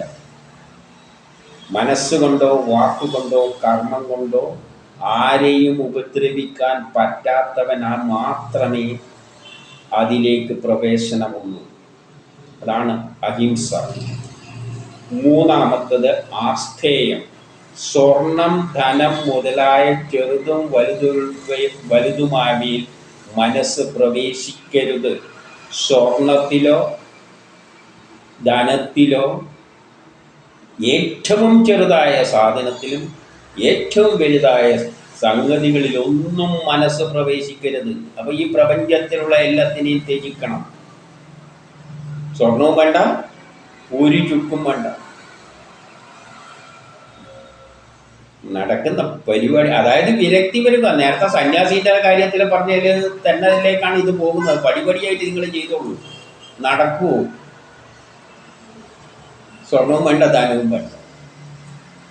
മുതലായ ചെറുതും വലുതുമായ, അത് സ്വർണവും ധനം എന്ന് പറഞ്ഞത് അതിൻ്റെ ഏറ്റവും വലുത് പറഞ്ഞത്. ചെറുതെന്ന് പറഞ്ഞാൽ നമുക്ക് ചായയും വേണ്ട, കാപ്പിയും വേണ്ട, ഭാര്യയും വേണ്ട, ഭർത്താവും വേണ്ട, കുട്ടികളും വേണ്ട, ഒന്നും വേണ്ട എന്നുള്ളതിനേൽ ഒന്നും വേണ്ട. ഭക്ഷണവും വേണ്ട, വെള്ളവും വേണ്ട, ഒന്നും വേണ്ട. ചെറുതും വലുതുമായ എല്ലാം ഉണ്ടാക്കാൻ പറ്റുമോ? 3, ഇവർക്കേ ഇതിലേക്ക് പ്രവേശനമുള്ളൂ, കഴിഞ്ഞില്ല. 4, ദയ. എല്ലാ ജീവികളിലൂടെയും തന്നെ പോലെ കരുതുക. എല്ലാ ജീവികളെയും തന്നെ പോലെ കരുതുക. അപ്പോൾ അപ്പുറം ഒരു ഹിന്ദു ഉണ്ട്, ഒരു മുസ്ലിം ഉണ്ട്, ക്രിസ്ത്യാനി ഉണ്ട് എന്ന് പറഞ്ഞാൽ ഇതെല്ലാം താൻ തന്നെയാണ്. നമ്മൾ ചില സമാപ്തിയിൽ കാണുമ്പോൾ മറ്റേ മുസ്ലിം വന്നിട്ട് എന്നെ മറ്റേതാക്കാൻ പോകുന്നു. എൻ്റെ മക്കൾ മാത്രം കണ്ടാൽ മതി കേട്ടോ, മറ്റവരൊന്നും കാണാൻ പറ്റില്ല. എവിടെയാണ് അതിനകത്ത് തന്നെ പോലെ കാണുന്നു? ഈ സ്വഭാവം ഉള്ളവനെ അതിലേക്ക് കയറാൻ പറ്റുള്ളൂ. വിരക്തി വരണം. എല്ലാം ബ്രഹ്മമാണ്. എല്ലാ ജീവികളെയും തന്നെ പോലെ കരുതുക. അങ്ങനെയുള്ളൊരു വ്യക്തിക്ക് എങ്ങനെയാണ് പറയാൻ പറ്റുക, എൻ്റെ മോനെ മറ്റുള്ളവരെയൊന്നും ഇങ്ങോട്ട് അടുപ്പിക്കരുത്, നീ മാത്രം അടുത്തുണ്ടാണ് എന്നെല്ലാം പറയാൻ എങ്ങനെയാണ് സാധിക്കുന്നത്? ഇതിലേക്ക് മറ്റേ ഇതിലേക്ക് എത്തലല്ല, സമാപ്തിയിലെത്തുന്ന സ്റ്റേജല്ല. ഈ സന്യാസത്തിലേക്ക് ഇറങ്ങാൻ വേണ്ട യോഗ്യതയാണ്. മകനുമില്ല, അന്യനുമില്ല, എല്ലാം സമമാണ്. ഹിന്ദുവില്ല, മുസ്ലിമുമില്ല, സമമാണ്. ഇങ്ങനെയുള്ള മനസ്ഥിതി ഉള്ളവർക്ക് മാത്രമേ ഇതിലേക്ക് പ്രവേശനമുള്ളൂ. സമാധി ഇനി എവിടെ കിടക്കുന്നത്? ഇത് ഒന്നാമത്തെ യമത്തിന്റെ 10 നിയമങ്ങളിൽ മൂന്നാമത്തെയായി പറഞ്ഞു. മൂന്നാമത്തെയോ നാലാമത്തെയായിട്ട്. എന്നിട്ടോ മനസ്സുകൊണ്ടോ ശരീരം കൊണ്ടോ അവയെല്ലാം ആത്മാവായി ദർശിക്കുക, എല്ലാം ബ്രഹ്മമായി ദർശിക്കുക. മുമ്പിലൊരു അന്യം വന്നു കഴിഞ്ഞാൽ അവൻ ബ്രഹ്മമാണ്. മോൻ വന്നു കഴിഞ്ഞാൽ അതും ബ്രഹ്മം തന്നെ. ഭാര്യ വന്നാൽ അതും ബ്രഹ്മം തന്നെ. പട്ടീനെ കണ്ടാൽ അതും ബ്രഹ്മം തന്നെ. അതല്ല ഞാൻ തന്നെയാണ്. കഴിഞ്ഞു. ഈ മനസ്ഥിതി ഉണ്ടായിട്ട് പോയാൽ മതി അങ്ങോട്ടേക്ക്. നടക്കുന്ന കാര്യമല്ല. പിന്നെയോ അടുത്തത് ആർച്ചവം. അത് കഴിഞ്ഞ് കഴിഞ്ഞാൽ പിന്നെ ആർച്ചവം ഉണ്ടാകും. പുത്രൻ, കളത്രം, ശത്രു, മിത്രം എന്നിവരിലും എല്ലാത്തിലും സമാന ഭാവം പ്രകടിപ്പിക്കുക. അത് ബ്രഹ്മമായി കാണുക. പുത്രനായാലും കളത്രനായാലും ശത്രുവായാലും മിത്രമായാലും അയൽവാസിയായാലും എല്ലാം ഒരേപോലെ കാണുക, ബ്രഹ്മമായി കാണുക. അങ്ങനെയുള്ളൊരു വ്യക്തി എങ്ങനെയാണ് മകനെ നീ മാത്രമേ ഇവിടെ നിൽക്കാൻ പാടുള്ളൂ, ബാക്കിയുള്ളവരൊന്നും ഇങ്ങോട്ട് വരാൻ പാടില്ല എന്ന് പറയുന്നത്? ഇത് സമാധിക്കുള്ള സ്റ്റേജ് അല്ല. ഈ ചിന്തയിലേക്ക് കടക്കാൻ, ബ്രഹ്മസാക്ഷാത്കാരത്തിലേക്ക്, സമാധിയിലേക്ക് കടക്കാൻ അർഹതയുള്ളവനെ തെരഞ്ഞെടുക്കുന്ന ടെസ്റ്റാണ് ആദ്യത്തെ. ഈ ഗുണമുണ്ടെങ്കിലേ അങ്ങോട്ട് പോകണ്ടു. ഇനി ബ്രഹ്മചര്യം, കല്യാണം കഴിച്ചവർക്കും പോകാലോ. അപ്പോൾ ഋതുകാലത്ത് മാത്രം ഭാര്യയിൽ ആവശ്യത്തിന് മാത്രം സംഘം. പക്ഷെ യഥാർത്ഥത്തിൽ എന്താണ് വേണ്ടത്? കാമക്രോധാദികളെ നിയന്ത്രിച്ച് മനസ്സിനെ പരമാത്മാവിൽ ലയിപ്പിക്കുക. ആദ്യം തന്നെ ഇതെല്ലാം വിരക്തി ഉണ്ടാകും. പിന്നെ കല്യാണം കഴിച്ചവനാണെങ്കിൽ ആദ്യം ഒരു സ്പെഷ്യൽ കൺസിഡറേഷൻ. കാരണം ഇത് ഇറങ്ങാൻ പോന്നേ ഉള്ളൂ. പിന്നെ പറയുന്നുണ്ട് എന്ത് വേണം. അപ്പോൾ ഇതെല്ലാം ഈ യോഗ്യത ഉണ്ടെങ്കിൽ മാത്രമേ, അല്ലാതെ മറ്റുള്ള പെൺപിള്ളേരുടെ പിന്നാലെ ഒന്നും നടക്കുന്നവനൊന്നും ഇതിൻ്റെ അടുത്തേ വരാൻ പറ്റില്ല. സ്വന്തം ഭാര്യയെ തന്നെ ഋതുകാലത്തിൽ മാത്രം എന്ന് പറഞ്ഞ് ആ കാലങ്ങൾക്ക് അനുസരിച്ച്, ആ വേദം അനുസരിക്കുന്ന ആ കാലഘട്ടത്തിൽ കുട്ടികളുണ്ടാകാൻ വേണ്ടിയിട്ട് അത്തരത്തിൽ യഥാർത്ഥത്തിൽ വേണ്ട എന്താണെന്ന് വെച്ചാൽ ഇതെല്ലാം ഒഴിവാക്കണം എന്നാണ് പറഞ്ഞു വെച്ചിരിക്കുന്നത്. പിന്നെ ക്ഷമ. ആര് പീഡിപ്പിച്ചാലും ചീത്ത പറഞ്ഞാലും ലേശം പോലും ക്ഷോഭമുണ്ടാകാൻ പാടില്ല. ആരെന്ത് പീഡിപ്പിച്ചോ തല്ലിയാൽ എടി എന്ന് പറഞ്ഞ് മറ്റേ സിനിമയിൽ ചിരിച്ചുകൊണ്ടിരുന്നില്ലേ, അതുമാതിരിയുള്ള ക്ഷമ. എങ്കിലും ഇതിലേക്ക് എൻട്രിയാണ്, ഇതിലേക്ക് കടക്കാനാണ്. സമാധിയെ ഇവിടെ കിടക്കുന്നത്. പിന്നെ ധൃതി. വേദാനുകൂലമായ കാര്യങ്ങളിലൂടെ അല്ലാതെ മറ്റൊരു തരത്തിലും മുക്തി ലഭിക്കില്ല എന്ന ദൃഢമായ വിശ്വാസം. ഈ വേദം ഉപദേശിക്കുന്ന ഈ വഴിയിലൂടെയല്ലാതെ മോക്ഷം ലഭിക്കില്ല എന്ന് ആദ്യം ഉറച്ചു വിശ്വസിക്കുക. ഇതിലൂടെ പോയാലേ മോക്ഷം ലഭിക്കുകയുള്ളൂ. അല്ല വേറെ കുറുക്ക് വഴി നിങ്ങളെന്തെങ്കിലും ഉണ്ടാക്കിയിട്ടിട്ട് പുതിയ തത്വങ്ങൾ ഉണ്ടാക്കിയോണ്ടൊന്നും നടക്കില്ല.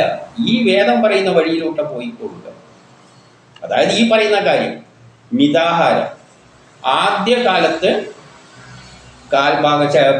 വയറിൻ്റെ കാൽഭാഗം ഭക്ഷണവും കാൽഭാഗം വെള്ളവും ബാക്കി ഒഴിച്ചിടുക. ഇതാണ് മിതാഹാരം. ആദ്യകാലമാണ്. ഇതെല്ലാം എൻട്രിയാണ്. പിന്നെ ശൗച്യം. ബാഹ്യവും പുറമെയുള്ള ശരീരം വെള്ളം കൊണ്ട് ശുചീകരിക്കുന്നതാണ് ബാഹ്യ ശരീരം. ആന്തരിക ശരീരം എന്ന് പറയുന്നത് എപ്പോഴും ആ ബ്രഹ്മത്തെ മാത്രം ചിന്തിച്ചു കഴിയുക. സർവം ബ്രഹ്മമാണ്, ആ ചിന്തയായിട്ട് കഴിയുക. ഇതാണ് 10 യമനിയമങ്ങൾ. ഇത് പാലിച്ച് കഴിഞ്ഞിട്ടേ അടുത്തയിലേക്ക് കടക്കാൻ പാടുള്ളൂ. അടുത്തയിൽ എന്ന് പറയുന്നത് യമം കഴിഞ്ഞാൽ നിയമം. അതും എത്രയുണ്ട്? 10 എണ്ണമുണ്ട്. ആ 10 അനുഷ്ഠിക്കുന്നതിൽ ഒന്ന് തപസ്സാണ്. വ്രതങ്ങളാൽ ശരീരത്തെ ശോഷിപ്പിക്കുക. പിന്നെ വ്രതം എടുത്തുകൊണ്ട് ശരീരത്തെ എത്രമാത്രം ശോഷിപ്പിക്കുക, ശരീരത്തിൻ്റെ പ്രവർത്തനങ്ങളെല്ലാം അങ്ങ് ഇല്ലാതാക്കാൻ ശ്രമിക്കുക. ശരീരത്തിൻ്റെ ആവശ്യമില്ല. ഇത് വെറുതെ ഒരു ഭാരമാണ്. അതുകൊണ്ട് എടുത്ത് കട്ട് ചെയ്ത് കളയാനൊന്നും പറ്റില്ല. അതുകൊണ്ട് ഭക്ഷണവും കൊടുക്കില്ല, തിന്നലുമില്ല, കുടിക്കലുമില്ല, ഒന്നുമില്ല, വേഷമില്ല, പൗഡർ ഇടലുമില്ല, ഒന്നുമില്ലാതെ ശരീരത്തെ ശോഷിപ്പിക്കണം. അതിനെ കൂടാതെ സംസാര ബന്ധത്തെ പറ്റി ചിന്തിക്കുക, ബന്ധനത്തെ ഉണ്ടാക്കുന്ന കാര്യങ്ങളെ പറ്റി ചിന്തിക്കുക. എനിക്ക് ഈ സംസാരമായിട്ട് ബന്ധം എന്താ? അതായത് ഭാര്യയോട്, മക്കളോട്, ബന്ധുക്കളോട്, കൂട്ടുകാരോട്, ശത്രു, മിത്രം, ഇങ്ങനെയെല്ലാം തോന്നാനുള്ള കാരണം എന്താണ് എന്ന് മനസ്സിലാക്കിയിട്ട് അവയെ ഒഴിവാക്കാൻ ട്രൈ ചെയ്യുക. അതിനുവേണ്ടി ശ്രമിക്കുക. എനിക്ക് ശത്രുവില്ല, എനിക്ക് മിത്രമില്ല, എനിക്ക് ഭാര്യയുമില്ല, എനിക്ക് മക്കളുമില്ല, എനിക്ക് ആ ബ്രഹ്മമേ ഉള്ളൂ എന്നുള്ള ഒരൊറ്റ ചിന്തയുടെ ഇരിക്കുക. മനസ്സിനെ അങ്ങനെ ആക്കിയെടുക്കണം. തുടങ്ങിയില്ലേ, എന്നും പണി വരെയും കിടക്കുന്നു. സന്തോഷം, ഈശ്വരരയച്ചാൽ എന്ത് കിട്ടിയാലും അതിൽ തൃപ്തി. എന്ത് കിട്ടിയാലും തൃപ്തി, ഒന്നിനോടൊരാഗ്രഹമില്ല. കിട്ടിയാലും തൃപ്തി, കിട്ടിയില്ലായിരുന്നു തൃപ്തി, എനിക്കൊന്നും വേണ്ട. അതായത് സകലത്തിലും ആസക്തിയില്ല, ഒന്നിലും താല്പര്യമില്ല, ഒന്നും വേണ്ട എനിക്ക്. ബ്രഹ്മാദി ദേവലോകങ്ങളുടെ സുഖങ്ങളിൽ വിരക്തി ഉണ്ടാവുക, അപ്പോഴും മനസ്സ് പ്രസന്നമാകും. ബ്രഹ്മ, വിഷ്ണു, മഹേശ്വരന്മാരാണ് ഈ ഭൗതിക ലോകത്തിൽ ഉണ്ടാക്കി, ഈ ലോകത്തിൽ ഈ ദേവതകൾ ഈ സൗഖ്യങ്ങളെല്ലാം ഉണ്ടാക്കി തരുന്നത്. അതിലൊന്നും താല്പര്യമില്ലാതെ ബ്രഹ്മാവും വേണ്ട, വിഷ്ണുവും വേണ്ട, ശിവനും വേണ്ട, ഒരാളും വേണ്ട, അവരുണ്ടാക്കി തന്ന ഈ പ്രപഞ്ചവും വേണ്ട, എനിക്കിതൊന്നും വേണ്ട, അതിലെല്ലാം വിരക്തി ഭാവിച്ചിട്ട് മനസ്സ് അങ്ങനെ ആയിക്കഴിഞ്ഞാൽ മനസ്സ് ബ്രഹ്മത്തിൽ മാത്രം, ആ നിർഗുണമായ ബ്രഹ്മത്തിൽ. അല്ലെ ബ്രഹ്മാവിനെയും വേണ്ട, വിഷ്ണുവിനെയും വേണ്ട, ഒന്നിനെയും വേണ്ട. അവരെല്ലാം ഈ പ്രപഞ്ചം ഉണ്ടാക്കുന്ന, ഇവിടെ കുറേ ഭൗതിക ലോകം ഉണ്ടാക്കുന്ന തിരക്കിൽപ്പെട്ടവരാണ്. അവരെ പലതും ഉണ്ടാക്കി നമുക്ക് തരുന്നുണ്ട്. അതൊന്നും എനിക്ക് വേണ്ട. എനിക്ക് ബ്രഹ്മാവും വേണ്ട, വിഷ്ണുവും വേണ്ട, ഒന്നും വേണ്ട, എനിക്ക് ബ്രഹ്മം മതി. അതാണ് സന്തോഷം. ആസ്തിക്യം, വേദങ്ങളിൽ പറഞ്ഞ ധർമ്മത്തിൽ ശുദ്ധമായ ആത്മാവിനായി വർത്തിക്കുക. വേദത്തിൽ പറഞ്ഞ മാതിരി എല്ലാം ആത്മാവ്, ബ്രഹ്മമാണ് ഈ എല്ലാമായി മാറിയത്. ആ ബ്രഹ്മത്തിൽ മാത്രം ആത്മാവിൽ വർത്തിക്കുക, എപ്പോഴും ആ ബ്രഹ്മത്തിൽ തന്നെ ലയിച്ചങ്ങനെ ഇരിക്കുക. ഇതെല്ലാം തുടക്കമാണ്. പിന്നെ ദാനം, പിന്നെന്ത് വേണം? ധനം തുടങ്ങിയ അവശ്യ വസ്തുക്കൾ ദുഃഖിതരായവർക്ക് ദാനം ചെയ്യുക. എല്ലാം നമുക്ക് വേണമെന്ന് തോന്നുന്ന സാധനങ്ങൾ, ആവശ്യമുള്ള സാധനങ്ങളെല്ലാം ധനം തൊട്ട് മുഴുവൻ മറ്റുള്ളവർക്ക് കൊടുക്കുക. സ്ഥലം ഉണ്ടെങ്കിൽ സ്ഥലമെല്ലാം കൊടുത്തേക്കുക. ഇതിൻ്റെ ഒന്നും ആവശ്യമില്ല. ധനവും വേണ്ട, ഒരു ചുക്കും വേണ്ട. ഉള്ളതെല്ലാം നമുക്കെന്താ വേണ്ടെന്ന് ഉള്ളത്, നമുക്ക് വേണമെന്ന് തോന്നുന്ന സാധനങ്ങൾ മുഴുവൻ അങ്ങ് കളയണം, ആർക്കെങ്കിലും കൊടുത്തേക്കണം. അത് തന്നെയാണ് പറഞ്ഞത്. ബന്ധുക്കളെയെല്ലാം വിളിച്ചിട്ട് ഞാനിതാ ബ്രഹ്മസാക്ഷാത്കാര സന്യാസത്തിൻ്റെ അതിലേക്ക് തന്നെയാണ് പോകുന്നത്. എന്ത്, ഞാൻ പോവുകയാണെന്ന് പറഞ്ഞുകൊണ്ട് ഉടുപ്പടക്കം വളർത്ത് കളഞ്ഞിട്ട് എല്ലാ സാധനങ്ങളും കളഞ്ഞിട്ട് ഒരൊറ്റ പോക്ക്, പൂണൂലും എല്ലാം പൊട്ടിച്ച് കളയണം. പൂണൂലുണ്ടെങ്കിൽ ഇത് ഒരൊറ്റ പോക്ക് വടക്കോട്ടേക്ക്. അതിലേക്ക് തന്നെ ഇത് കൃത്രിമമായിട്ട് ഉണ്ടാക്കിയെടുക്കുകയാണ്. അതിനെ മനസ്സിന് ഇങ്ങനെ പാകപ്പെടുത്തണം. എന്നിട്ട്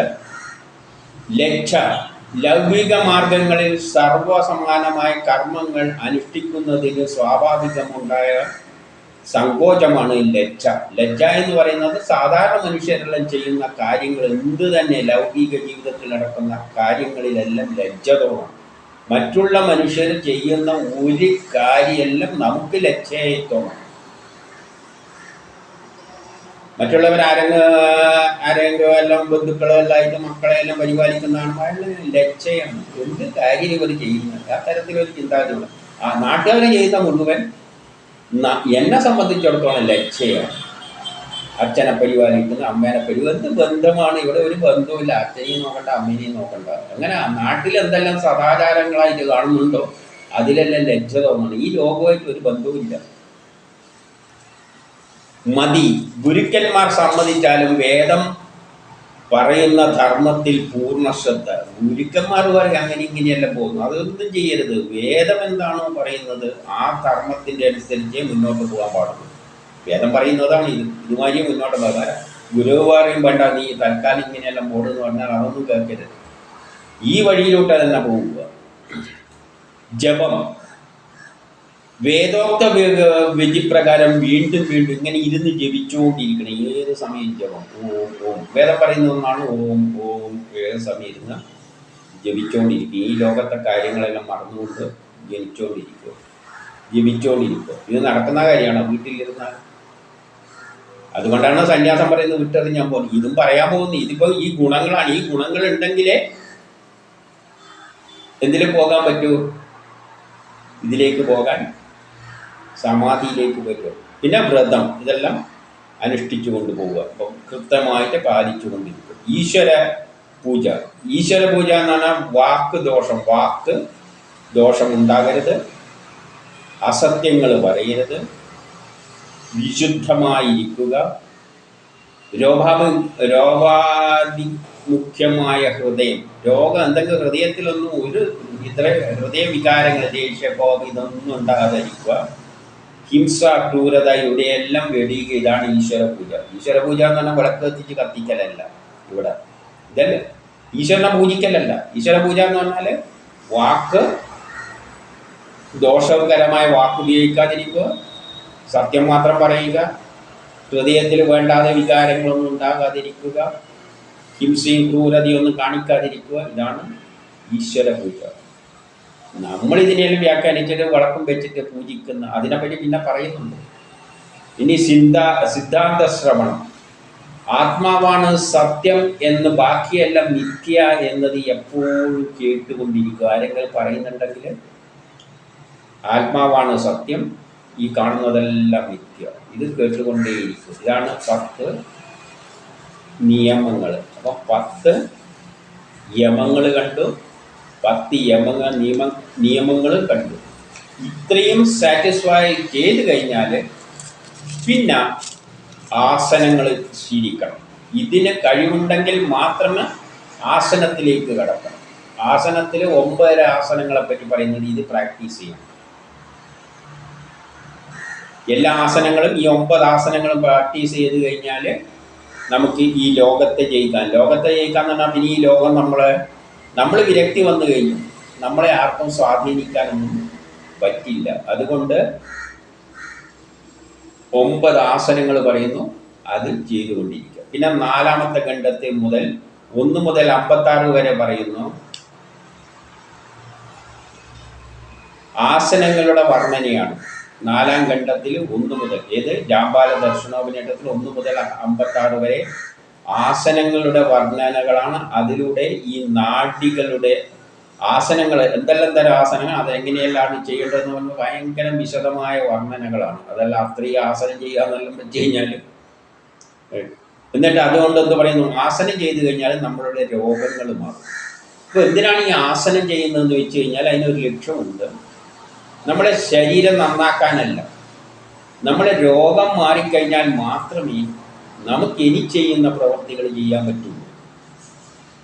മനസ്സിനെ കോൺസെൻട്രേറ്റ്, നമുക്ക് എവിടെയും ഒരു മുറിവുണ്ടെങ്കിൽ എങ്ങനെയാണ് മനസ്സിനെ കോൺസെൻട്രേറ്റ് ചെയ്ത് ഇതിനെയെല്ലാം വലിച്ചിട്ട് ഇല്ലാതാക്കുന്നത്, എല്ലായിടത്തും ദൂരെ കളയണമല്ലോ. മനസ്സിനെ കൊണ്ടാണ്, മനസ്സിൽ ചിന്തിച്ചാണ് നമ്മൾ ബ്രഹ്മമായി മാറാൻ പോകുന്നത്. അപ്പം ശരീരത്തിന് രോഗമുണ്ടെങ്കിൽ നമുക്ക് ഈ ഇതൊന്നും ചെയ്യാൻ പറ്റില്ല. അതുകൊണ്ട് ആദ്യം ശരീരത്തിൻ്റെ രോഗം ഇല്ലാതാക്കാനാണ് ഈ ആസനങ്ങൾ പറഞ്ഞിരിക്കുന്നത്. ആസനങ്ങളെ രോഗങ്ങളെ ഇല്ലാതാക്കും. അപ്പോൾ രോഗം ഇല്ലാതാക്കിയതിൻ്റെ ശേഷം മാത്രമേ ഇനി നമുക്ക് സന്യാസത്തിലേക്ക് ഈ ബാക്കിയുള്ളതിലേക്ക് കടക്കാൻ പറ്റുള്ളൂ. അല്ലാതെ പ്രമേഹത്തിൻ്റെ ഗുളികയും കുടിച്ചിട്ട് അതിൽ നിന്ന് തന്നെ രോഗിയായി കിടക്കുന്നത് എന്നെല്ലാം കേട്ട് കഴിഞ്ഞാൽ ഒരാൾ രോഗിയായിട്ട് കിടക്കുന്ന ആർക്കെങ്ങനെയാണ് ഇതെല്ലാം ചെയ്യാൻ പറ്റും? മനസ്സിനെ നിയന്ത്രിക്കാൻ പറ്റുന്നത് എങ്ങനെ? അയ്യോ ആടെ വേദനിക്കുന്ന ഈടെ വേദനിക്കുന്ന നല്ല ബ്രഹ്മമാണ് മറ്റേതെന്ന് എങ്ങനെ ചിന്തിക്കാൻ പറ്റുമോ? അപ്പോൾ ആദ്യം രോഗത്തെ മാറ്റിയെടുക്കണം. അതിന് ആസനം ചെയ്യണം. ആസനം മാത്രം ചെയ്താൽ പോരാ, അത് പിന്നെ പറയാം. അപ്പോൾ ആസനങ്ങൾ ശീലിക്കുക. അത് എത്ര മുതൽ? 4ാം ഖണ്ഡത്തിൽ ആസനം. അപ്പം യമം, നിയമം, ആസനം 8 എണ്ണം ഉണ്ട്. അപ്പോൾ ആസനത്തിലേക്ക് എത്തി. അപ്പോൾ ആസനത്തിൽ 1 മുതൽ 56 വരെ പല ആസനങ്ങളെ പറ്റി പറയുന്നു. അതിലൂടെ രോഗം മാറിക്കിട്ടും. എന്നിട്ട് 56 മുതൽ 63 വരെ എന്ത് പറയുന്നു? ശരീരം, ഈശ്വരൻ ഈ ശരീരത്തിൽ തന്നെ സ്ഥിതി ചെയ്യുന്നു. അതറിയാതെ അജ്ഞാനിയാണ് തീർത്ഥം, ജലം, വിറക്, കല്ല് എന്നിവയിൽ പരമാത്മാവിനെ തേടുന്നത്. യോഗികൾ തൻ്റെ ആത്മാവിൽ തന്നെ ഈശ്വരനെ ദർശിക്കുന്നു, പ്രതിമകളിൽ ദർശിക്കുന്നില്ല. പ്രതിമകളിൽ ഈശ്വരനെ ദർശിക്കുന്നില്ല. അമ്പലവും വെച്ചിട്ട് പൂജ നടക്കുന്ന കക്ഷികൾക്ക് എങ്ങനെയായി ഇത് മറികടന്ന് പോകാൻ പറ്റുന്നു?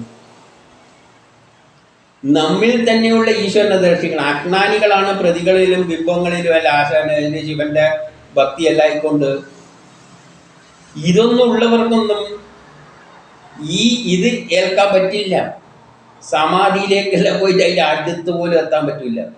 അതിനാണ് ഇവിടെ പറഞ്ഞിരിക്കുന്നത്, ഈശ്വരൻ എന്ന് പറയുന്നത് നമ്മളെ ഉള്ളിൽ തന്നെയാണുള്ളത്. അതിലേക്കാണ് നമ്മൾ മെർജ് ചെയ്യുന്നത്. അല്ലാതെ അവിടെ പോയിട്ട് ബിംബത്തെയും കെട്ടിപ്പിടിച്ചുകൊണ്ട് ഈശ്വര എന്നെ അങ്ങോട്ടേക്ക് എടുത്തതെന്ന് പറഞ്ഞാൽ അങ്ങോട്ടൊന്നും എടുക്കാനും പോകുന്നില്ല.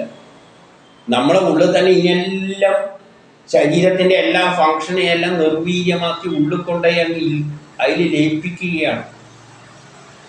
അതുകൊണ്ട് ഈശ്വര ചിന്ത, ഈ ബിംബാരാധന, ഈ പരിപാടിയൊന്നും അങ്ങോട്ടേശില്ല. അത് ഏത് ഘട്ടത്തിൽ തന്നെ ആസനങ്ങൾ ചെയ്യുമ്പം തന്നെ ഇതെല്ലാം ഒഴിവാക്കിക്കോളണം. ബാക്കി ബന്ധുക്കളെല്ലാം ഒഴിവാക്കിയല്ലോ. അത് കഴിഞ്ഞിട്ട് 6-ാം ഘട്ടത്തിൽ 1 മുതൽ 5 വരെ അവിടെയാണ് ഇനി പറയുന്നത്. അപ്പം ഇത്രയും കഴിഞ്ഞു കഴിഞ്ഞാൽ ദൈവത്തെല്ലാം കഴിഞ്ഞ് ബിംബത്തെല്ലാം എടുത്ത് ദൂരക്കളഞ്ഞു. ഇത്രയും കഴിഞ്ഞാൽ 6-ാം ഘട്ടം എത്തുമ്പോൾ എന്ത് പറയുന്നു? 1 മുതൽ 5 വരെ പർവ്വത പ്രദേശത്തോ ഏതെങ്കിലും പർവ്വതത്തിലോ നദീതീരത്തോ ഏകാന്തമായ സ്ഥലത്തോ വൃക്ഷത്തിൻ്റെ ചുവട്ടിലോ വിശാലമായ വല്ല ആൾ ശല്യമൊന്നും ചെയ്യാത്ത സ്ഥലത്തോ ഈ ഒരു ആശ്രമം കെട്ടിയിട്ട് ഏകാഗ്രതയോടുകൂടി അവിടെയും കഴിയണം. അപ്പം വീട് വിട്ടിറങ്ങിയേ പറ്റുമല്ല. ഭാര്യ മക്കളുണ്ടെന്നും അഷ്ടാംഗ യോഗ അല്ല, ഒരു യോഗത്തിലൂടെയും അവിടെ എത്താൻ പറ്റും. വീട് വിട്ടിറങ്ങുക, കാട്ടിലോ മറ്റോ ആൾ ശല്യമില്ലാതെ എടുത്ത്. എന്തിനു വേണ്ടി? എങ്കിൽ അവിടെ ഇരുന്നിട്ട് ഇതെല്ലാം ചെയ്യാൻ പറ്റൂ. ഈ ആസനം ചെയ്യാനും ഇതിനെല്ലാം വീട്ടിൽ കിടന്നിട്ട് ആസനം ചെയ്തുകൊണ്ട് നിന്ന് കഴിഞ്ഞാൽ കാര്യമൊന്നും നടക്കില്ല.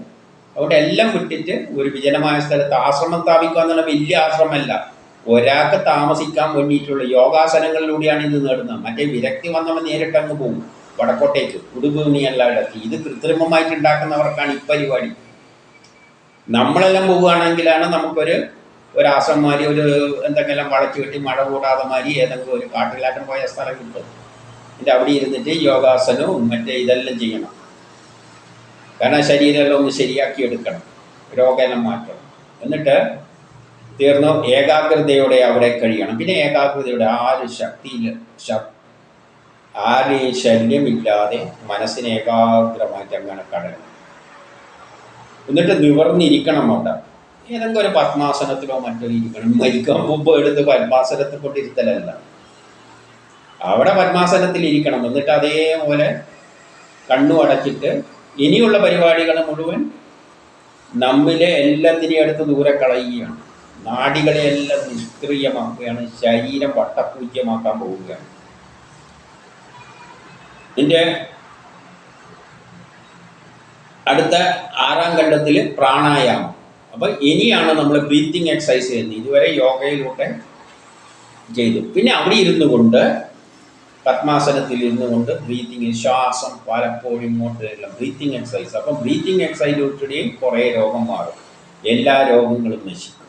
ബ്രീത്തിങ് എക്സസൈസിലൂടെ രോഗം മാറിയാലേ പിന്നെ എന്ത് ചെയ്യാൻ പറ്റുള്ളൂ? നമുക്ക് മനസ്സിനെ ഏകാഗ്രമാക്കാൻ പറ്റുള്ളൂ.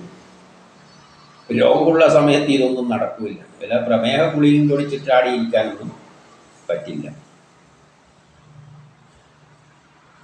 ഒടുവിൽ ഇങ്ങനെ ചെയ്താൽ വിരക്തി ഉണ്ടാകും. അങ്ങനെ ബ്രീത്തിങ് എക്സസൈസും കൂടിയും ചെയ്ത് ഇത്രയും ഘട്ടങ്ങൾ കഴിഞ്ഞാൽ അവന് വിരക്തി ഉണ്ടാകും. മറ്റേതിൽ കാലം തന്നെ വിരക്തിയാക്കുമ്പോൾ ഞാനെന്ന ചിന്തയല്ല ഒഴിവാക്കി, ഇനി എനിക്ക് ജോലിയൊന്നുമില്ല, അതിൻ്റെ ഒരു ആഗ്രഹം ഉണ്ടാക്കുന്നില്ല എന്ന് പറയുമ്പോൾ വിരക്തി വന്നിട്ട് അവൻ പോകും. ഇത് നമ്മളെപ്പോലെയുള്ളവർക്കാണ് ഈ വളഞ്ഞ പരിപാടി വെച്ചിരിക്കുന്നത്. ഇത്രയും ഘട്ടം കഴിഞ്ഞാൽ പിന്നെ നമുക്ക് വിരക്തി തോന്നുള്ളൂ. അപ്പം ഇത്രയും ചെയ്തിട്ട് വേണം നമ്മൾ വിരക്തി ഉണ്ടാക്കാൻ. അതിനെന്ത് വേണം? വീട് വിട്ടിറങ്ങി യോഗയെല്ലാം ചെയ്ത് ബ്രീത്തിങ് എക്സസൈസ് എല്ലാം ചെയ്ത് കഴിയുമ്പോൾ ആ യോഗയിലുള്ള ആ ആസനങ്ങളിലൂടെയെല്ലാം നമുക്ക് വിരക്തി ഉണ്ടാകും. നമുക്ക് നമ്മളെ തന്നെ മടുക്കും, ലോകത്തെ മടുക്കും, പിന്നെ ഒന്നിലും താല്പര്യമില്ലാതെ വരും. അതിനുള്ള ആസനങ്ങളാണത്. അപ്പോഴാണ് പരമാനന്ദത്തെ പറ്റിയുള്ള ബോധം നമ്മളെ മനസ്സിൽ ആ ബ്രഹ്മമാണ് എല്ലാം എന്ന ബോധം അപ്പോഴേ വരുള്ളൂ. വിഷയങ്ങൾ നഷ്ടപ്പെട്ടു. പിന്നെ ലോക കാര്യങ്ങളിലൊന്നും നമുക്ക് താല്പര്യം, വിഷയങ്ങളില്ല, ഭാര്യയില്ല, മക്കളുമില്ല, ഒന്നുമില്ല, ഒരു വിഷയവുമില്ല. അവിടെ എത്തുമ്പോഴാണ് പിന്നെ പുനർജന്മമില്ല എന്ന് പറഞ്ഞു കഴിഞ്ഞു. പ്രാണായാമം കഴിയുമ്പോൾ തന്നെ പുനർജന്മം ഇല്ലാത്ത ഒരവസ്ഥയിലേക്ക് എത്തി. എന്നാലും ഏതിലെത്തിയില്ല? എന്നും എവിടെ എത്തിയില്ല? സമാധിയിലേക്കൊന്നും എത്തിയിട്ടില്ല, പ്രാണായാമം എത്തിയുള്ളൂ. പിന്നെ ഏഴാം ഖണ്ഡത്തിൽ എന്ത് പറയുന്നു? പ്രത്യാഹാരം.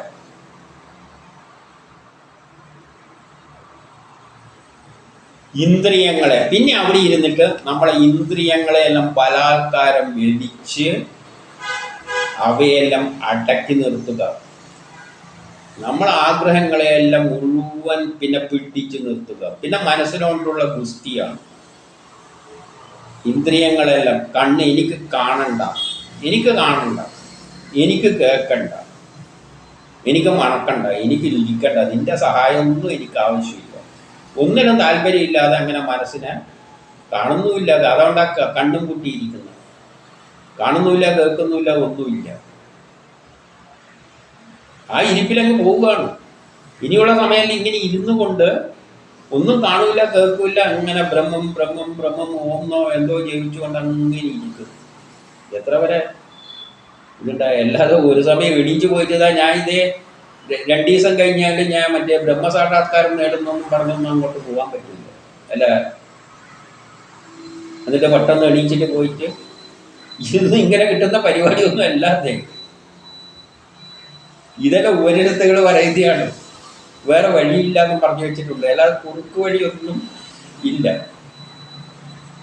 എൻ്റെ ഇന്ദ്രിയങ്ങളെല്ലാം പിന്നെ വായുവിനെയും എല്ലാം പിന്നെ ശ്വാസം വലിച്ചുകൊണ്ട് വായുക്കളെയെല്ലാം നമ്മൾ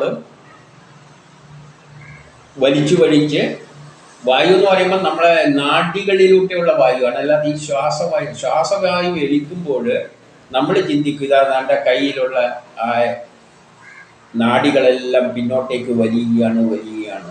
അങ്ങനെ പോകുമ്പോൾ ഈ നാഡികളുണ്ടല്ലോ, ഞാൻ പറഞ്ഞ ശരീരം മുഴുവൻ നമ്മളെ ശരീരത്തെ വർക്ക് ചെയ്യിക്കുന്ന കേബിൾ സിസ്റ്റം ഉണ്ട്, വയറുകളുണ്ട്. അതിനെല്ലാം മനസ്സുകൊണ്ട് എനിക്കിതിൻ്റെ ഒന്നും ആവശ്യമില്ല എന്ന് പറഞ്ഞാൽ അതിനെല്ലാം വലിച്ചിട്ട് അങ്ങ് മുകളിലോട്ടേക്ക് കയറ്റുകയാണ്. പ്രാക്ടീസ് ചെയ്യണം മനസ്സുകൊണ്ട്. ഇനി 8ാം കാരണം പിന്നെയാണ് ധാരണ.